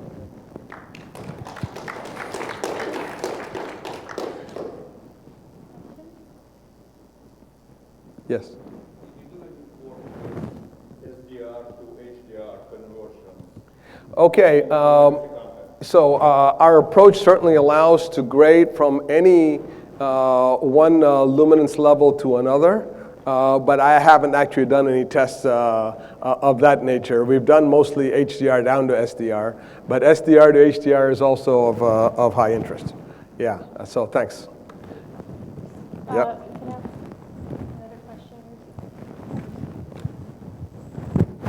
Oh, sure. Let me give you the microphone now, Cliff. You need USB-C? No. I tested it at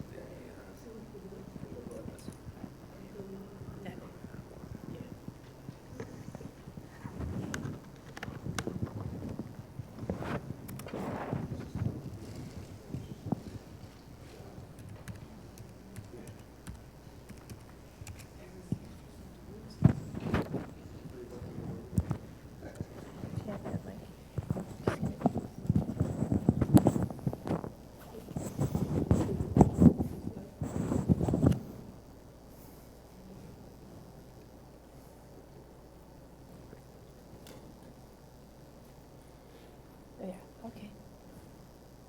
It's on a different desktop. Can you move it there?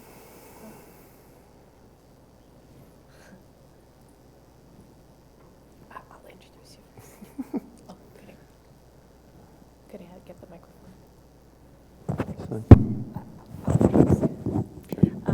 Okay, we're going to shift gears a bit away from the deep technical talks. Our next speaker is Cliff Reeder, and he'll be speaking about the patent landscape for royalty-free video.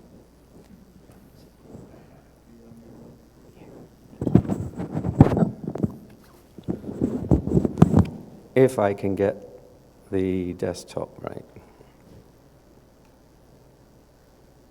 Okay. So in this talk, what I'm going to give you is an idea of where IPR is found, intellectual property rights are found in the video coding space. And this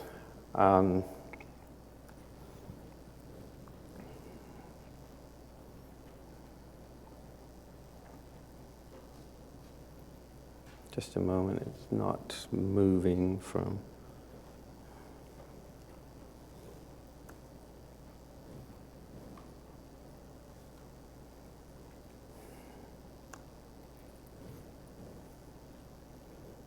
don't know what it's doing. Okay.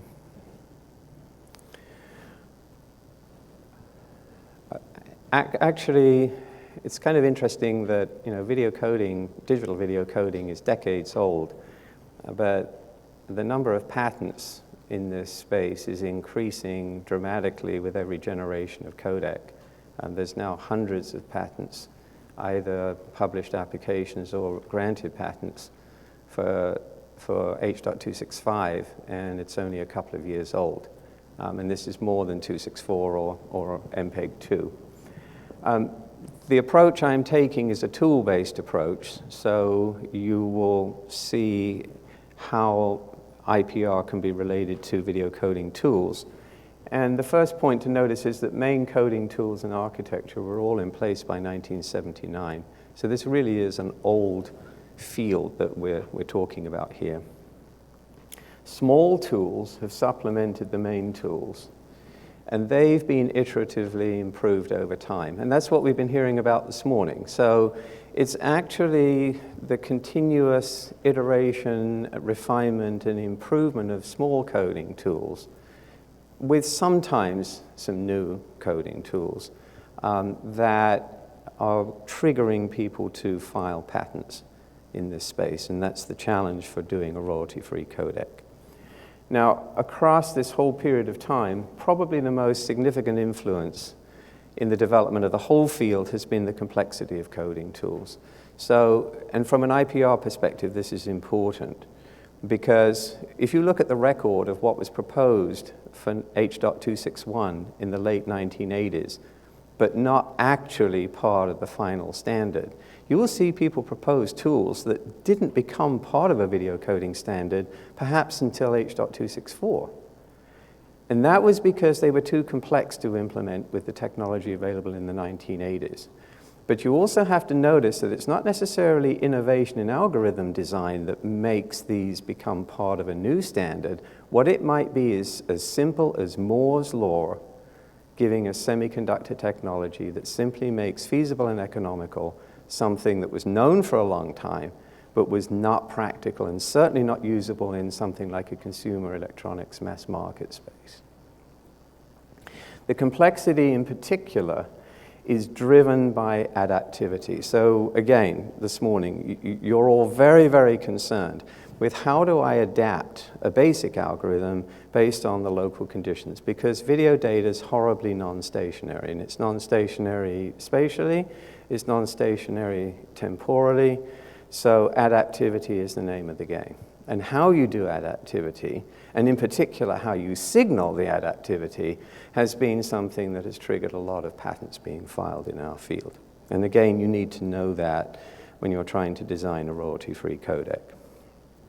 But more sophisticated, more complex tools have become practicable and affordable. They bring the increased performance.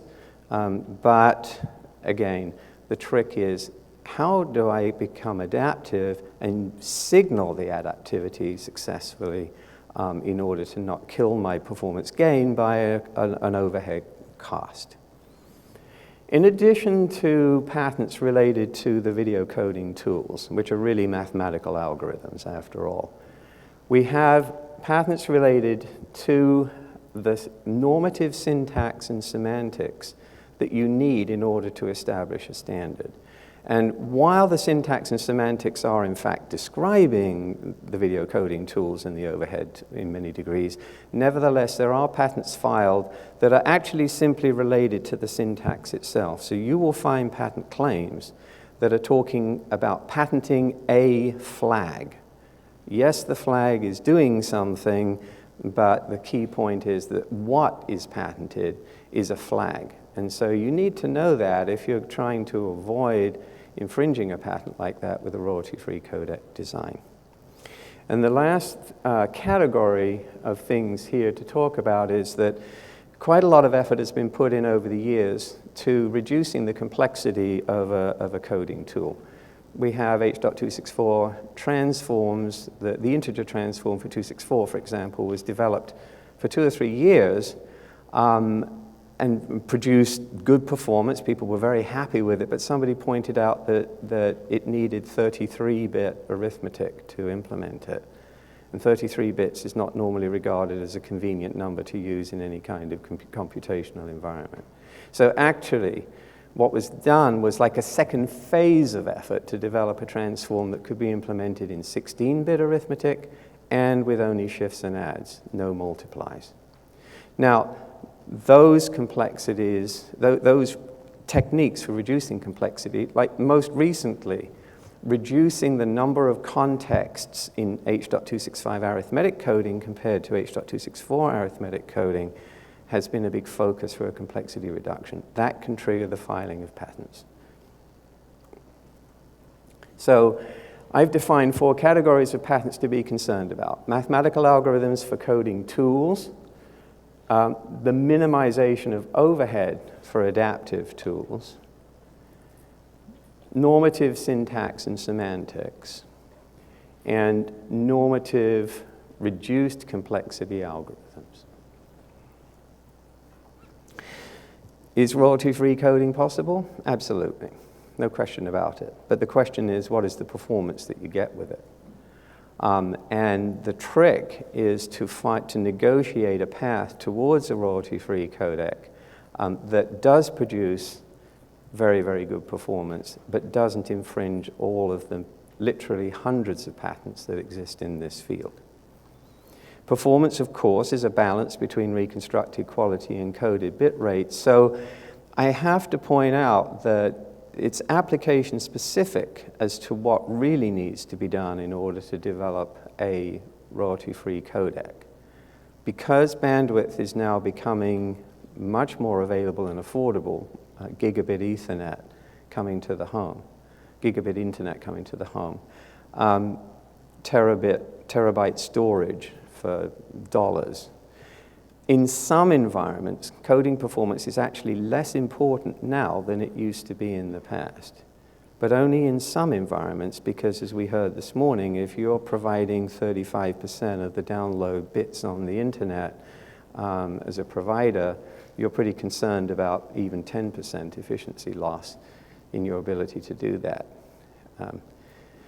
So another observation, though, is that pre-processing and smart encoding can have more impact than the coder design itself. If you look at the performance of DirecTV from launch in 1994 to where it is today, I think there's something like a 50% improvement in bit rate for very acceptable performance. And the MPEG-2 spec has not changed 1 iota in that time frame. So that was all done with pre-processing and smart encoding. So focusing on where to apply development effort is important in terms of addressing this RF codec requirement. And ultimately, what we're really talking about is a business decision. It's not, sorry guys, it's not a technical decision. It's really a business decision. What's the cheapest way of doing it? And is it better to pay royalties and get higher performance? Or can you do royalty-free with perhaps less performance, but avoid paying the royalty fees? So video coding tools, of course, are what comprises, there's a set of tools that comprise video coding, not a single tool, and they're arranged in a classic DPCM transform architecture in almost all cases. Not always, as you've heard today also. But our main tools are spatial coding, with block transform and linear quantization, and also intra-prediction. Temporal coding with motion compensated DPCM and some form of entropy coding. There's a lot of small tools, and there's only just a handful of them here shown for you, but how you do the coefficient scan for transforms, whether you do weighted prediction for bi-prediction or not, how you code motion vectors efficiently, and how maybe the bypass mode in arithmetic coding is another example of what I'm calling a small tool. Well, when we look at the main tools, then we have a timeline that looks like this. Starting in 1950, we had the invention of basic variable length coding and also the invention of DPCM. And by the way, when Bell Labs came up with DPCM, somebody there applied it to video almost immediately. So it was literally thought of in the video space, not just in the voice telephony space. Transform coding was introduced for video coding in 1969 by the seminal USC paper on Hadamard transform coding. And variable block-sized block-based motion compensated prediction was introduced in 1974. It's very old. And it's interesting that in the very beginning, they thought of having it as adaptive block size. The paper is quite clear that they said, you know, if it doesn't work for 8 by 8, we'll then switch to 4 by 4. The hybrid architecture itself was well in place by in the 1979. It's a 1979 PhD thesis, actually, that describes that in detail. We saw bidirectional prediction first introduced in a master's thesis, actually, in 1986. And then context-adaptive binary arithmetic coding, of course, was part of JPEG Annex D, created originally by IBM and then developed throughout the 1980s. Block-based intra-prediction and deblocking were both introduced in 1992. And when I say deblocking, I mean the kind of style of deblocking that we are talking about using today. So on these slides here, I've put in a timeline of 20 years going back from today, which is the current term of almost all patents that are granted now. So really 1996 is sort of an important year to bear in mind at the moment as the year in which patents may be a problem if you're trying to do a royalty-free design. So I'm going to show you a few examples of the timeline of tools. The transform, again, that was first used for video coding in 1969, the Hadamard transform. I would point out to you it's an integer transform. I'd also point out to you that it's trivial to represent that transform with lifting functions and butterfly operators. The DCT was introduced in 1974, was never patented. And various tools were introduced, small tools were introduced for that. Andy Tesher, the organizer of this conference, introduced the zigzag scan in a 1976 paper. So he's one of the original people we rely on in this space. Thanks, Andy. Modification for mismatching was done twice for H.261 and again for MPEG-2. The 4x4 integer transform was proposed in 1996 time frame and then evolved to become the H.264 integer transform, as I indicated earlier. It went through quite an evolution on that.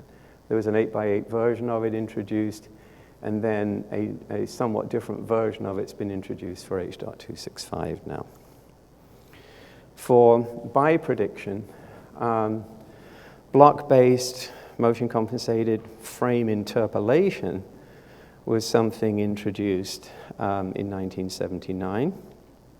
And a form of interpolation was published in 1981 that had 4 modes and did weighted prediction. So weighted prediction, you see, is something that's really, really old. We didn't have it in a standard until quite recently, but there it was back in 1981. It's on the record. Bidirectional prediction I already mentioned.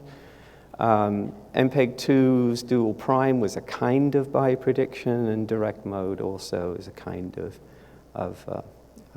biprediction. But generalized biprediction with referenceable B-frames, that wasn't introduced until 2000.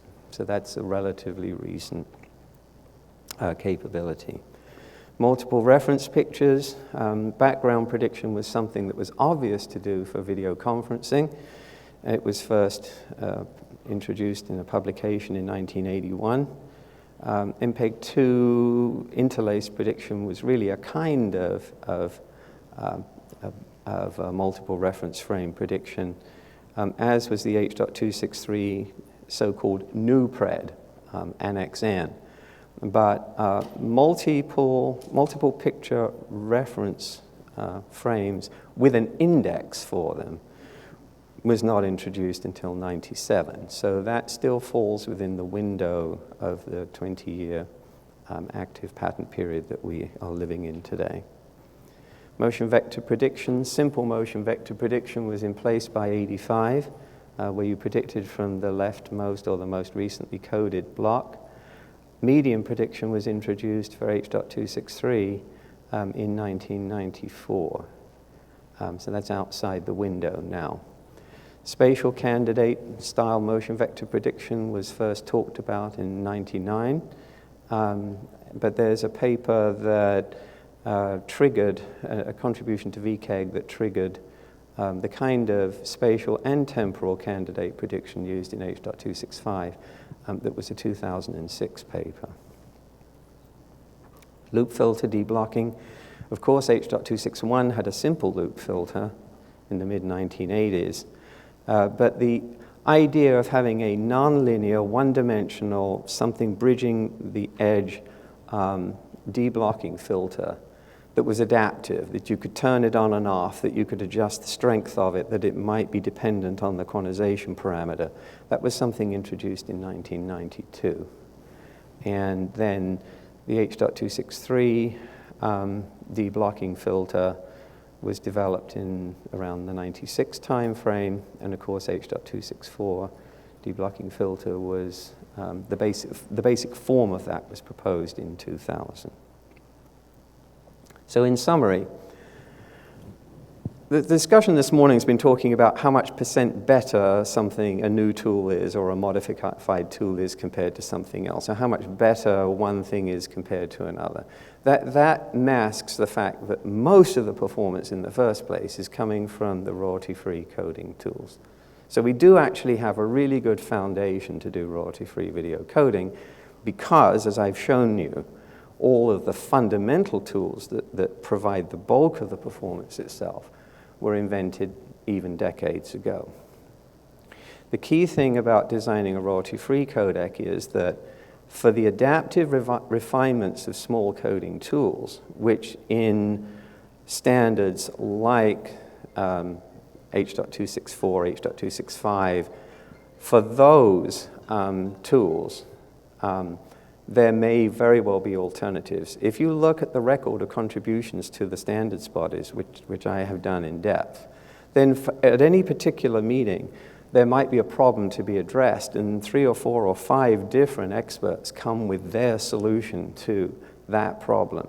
And several of them are very similar to each other in performance, but the committee picks one of them to become part of the next generation standard. And that one may very well be patented. But what about the others that were as good or almost as good that exist as an alternative way of doing something? Those may be available royalty-free because they were not patented. Maybe. You have to look and see. Similarly, a standard has to fix a particular syntax, and if there's a patent on this particular flag or that particular element of the syntax in a published open standard, that patent is essential for practicing that standard. But that's not the only way of signaling that same thing. And again, there may be an alternative way of getting, an alternative, very different way of achieving the same result in the syntax that is available to you to use as a royalty-free design.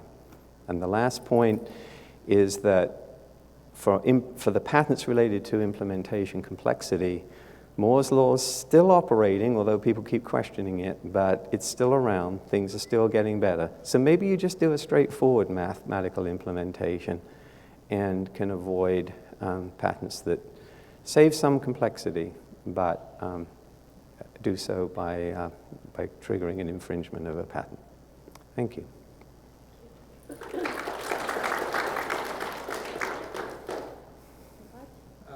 Very interesting talk, Cliff, and obviously a service to this community, but a lot of questions, but I'll just ask one. Given the history, the deep history that you found in many of these coding tools, have you given any thought to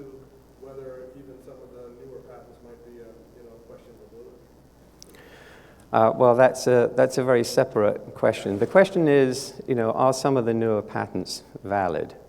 First of all, let me tell you that patent pools do never consider the question of validity of the patents. They only concern themselves with, is this patent infringed when you practice this standard or that standard? So that's never a question that's raised. With regard to validity of patents, I think that my presentation is a pretty broad hint that there's very serious questions of validity of these patents. One of the things to bear in mind is that when people in the 1970s and 1980s came up with mathematical algorithms describing tools that they published but couldn't implement because they were vastly too complex or too expensive, and they were forgotten. Then when people with more modern technology came up and reinvented the same tool, they may not even have known that what they were doing wasn't original because they didn't look back at those old papers. So they filed patents on their new tool, but it wasn't new at all. One more question? Thank you. Thank you. Thank you.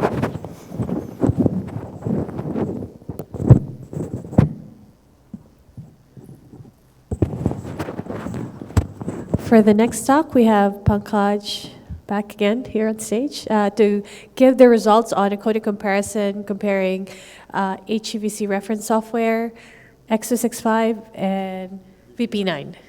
Thanks.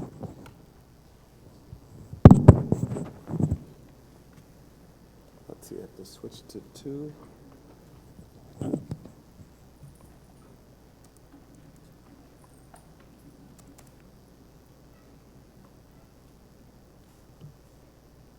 Okay. Thank you so much again, and I'll try to make this brief. Last talk in the session, so we'll try to not let anybody fall asleep too fast here. Okay, let's do it this way. We don't want to do that.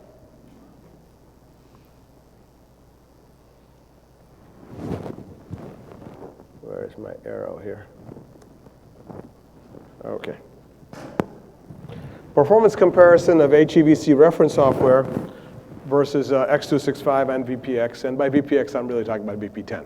On 8-bit 1080p data. Now, other comparisons already exist in the literature, and we've already heard talks by Netflix on an extensive test. And of course, Google has published results of a similar nature in the past and has done fairly extensive tests. So I'm not trying to repeat that literature. Our aim is a little bit different. I want to be more focused. Other papers have looked at resolutions, relatively low resolutions on up. For example, the Netflix talk started with 1080p and 4K content, but in fact, output resolution started at 360p. In our opinion, although that's perfectly fair from the world market point of view, it's less interesting from a codec comparison point of view because the lower resolutions can't really test extended tools. For example, HEVC have 32 by 32 transforms. That's not going to be tested at 240p. So it doesn't give you enough of a comparison. So our focus is high quality 1080p streaming, and just stay focused on that, see if we get anything. Just in terms of world connection speeds, that not everybody else in the world has the high speeds to get you 1080p. So certainly testing at lower resolutions are certainly valid from the point of view of Netflix or Amazon or Google. So you're serving lower resolution streams, but in the future, 1080p should be the norm for much of the world. Okay. H.264 also is not on our list, like other people's list. It's certainly pervasive in the marketplace, but it's aging. It's already 13 years old. We know we'd have better codecs, including VP9. Let's move on. So focus instead on best of breed to HEVC and VPX, and by VPX I'm talking about VP10. include both the reference software for HEVC and X265. And these are a little bit different. And we definitely want to test both constant quality and fixed rate applications, because those are two different animals. The constant quality tests really the tool sets. But then the fixed rate actually tests real world performance, and so that's what counts for the applications. Objective results, we're only using PSNR. There's a slew of such metrics, and I can't get into all those for us. In fact, PSNR is still, although imperfect, still one of the most reliable that we've found. And especially for codec comparisons, it's still useful. Okay, subjective tests, of course, that's the final arbiter. We can't do the 5,000 clips. Sorry, I don't have the ability. We're losing a very much more limited test set. But some of our data is derived from the HDR data using our own regrading. That's not biasing us in any way, because the regrading tools are unrelated to the codecs. So it's not skewing the result in any way. It just helps us be prepared for the next HDR test that we want to do. So that's the test coming up for 1080p HDR and 4K. We hope to do that as well. Content availability is a real issue, and so Netflix and other parties releasing high quality data to test is really valuable. Okay, so limited test set, but at least a reasonable set. We have a very limited cluster, but it's adequate for our tests. And the codecs we're using, HEVC HM version 16.9, and we're using the main profile, not main 10. It's available online. X265 version 2, and BP10 version 1.5. That's what we're using. Now, design of the test itself is important. Because of the variety of tools in these codecs, it's not easy to do a fair comparison, and there's arguably good arguments you can say, oh, you didn't do a fair test, and that's probably true. I don't know how to do a fully fair test, okay? But I'm trying. We're trying hard. Now, unlike the Netflix presentation, we're doing only a one-pass test. We think one pass is really important to test the tool set. Two pass, there are so many things available to you, and they're certainly not in the reference software. The reference software is not very smart about either rate control or definitely two-pass kind of things. Whereas two-pass approaches have been studied extensively, and all kinds of things exist. I don't want to bias our results using two-pass encoding. So although multi-pass is certainly of interest and certainly can be used and is being used by operators such as Netflix. Okay, we only use first frame as keyframe. I think that's similar to other tests. So streaming focus, a very good focus. We're being generous in the motion search up to 256. We think that's quite generous. And so we want to allow good quality coding. But we're using internal bit depth equal to 8. We're not using the high bit depth right now. I think that's similar to what Netflix was using. So that I'm trying to get a fairly clean test, but only one pass, not multi-pass. Eye chart for how the encoders are set up. I won't go into it. It's in the paper. But I think it's set up correctly. And if there are any issues, please let us know. But it's set up correctly to do constant quality for all three codecs. So, and then for the target bit rate, we change really only one parameter in each of the codecs settings. So it works fairly similarly. And then so, again, we're reporting only BD rate differences. Constant quality objective results, there is a significant difference. The VP10 is underperforming against the HEVC reference software by some 40%, the X265 by some 16% on our data set. So it is a significant difference. The tool sets at this resolution is portraying a different performance. So this would be something that I would very much like to work with Netflix to test much more extensively. I don't have the ability, but we can certainly help in working with them to do this kind of test. Okay, And constant quality, here's just some example sequences. Some of the same sequences, by the way, like Parksine, were used by others, Kimono as well. You can see that there is some separation at the kind of bit rates we're using. Now, I don't know if you can see the visual. If you want to get closer to the screen, I actually can see it. You can see the face of the queen and also this dividing line between these cards. This is from, I think, Cactus sequence that was in the test set. And you see that the reference software is preserving that much better than the VP10. That's pretty grainy. And that border is lost right there. Now, by the time you go to target bit rate, even with one pass, all three codecs are basically on the same footing. That's not much of a difference. And VP10 is even slightly outperforming X265. So nice result for VP10. You got a very smart rate control. Congratulations.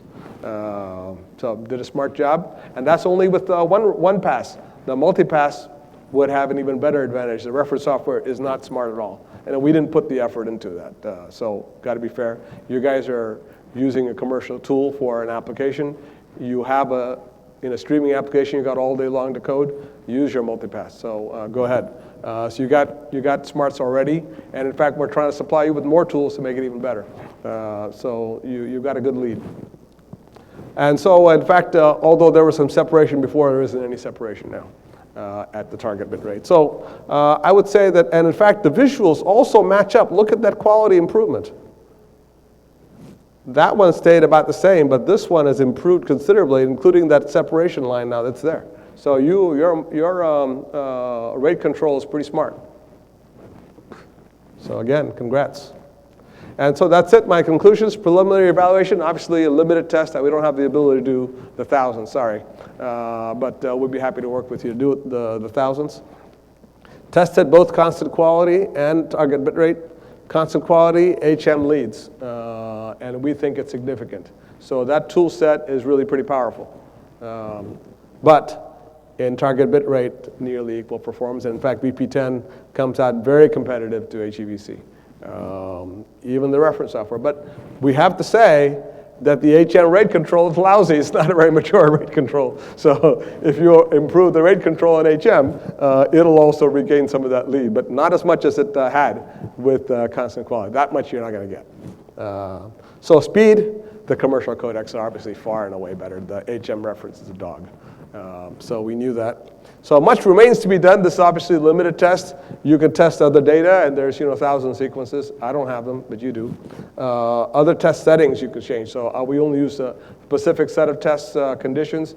Other test conditions are also important. And finally, other resolutions and other applications like HDR.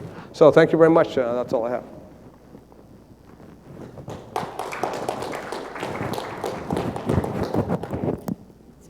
Questions? Yeah. I used some of the HDR test sequences, but converted them to SDR. Yeah. Pardon me?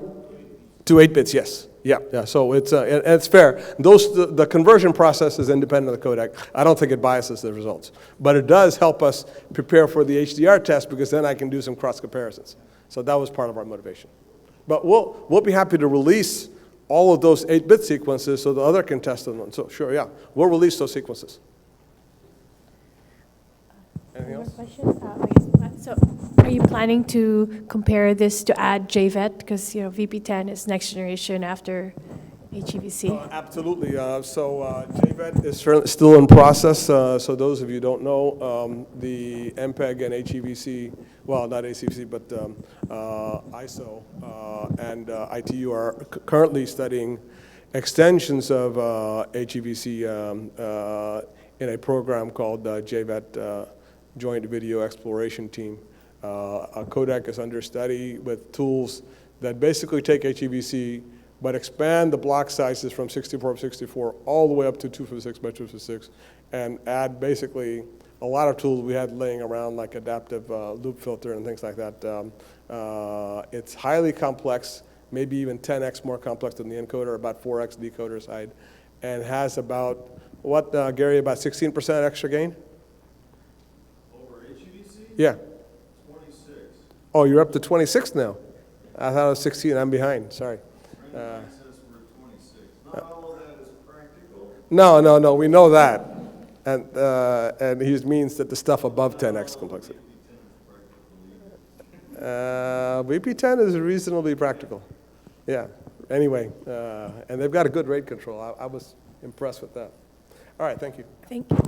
Okay, well, that ends the session. Hopefully, this session will spur more interest in the field of royalty-free video. And for being such a targeted session, we actually had about 200 people watching online, maybe all over the world.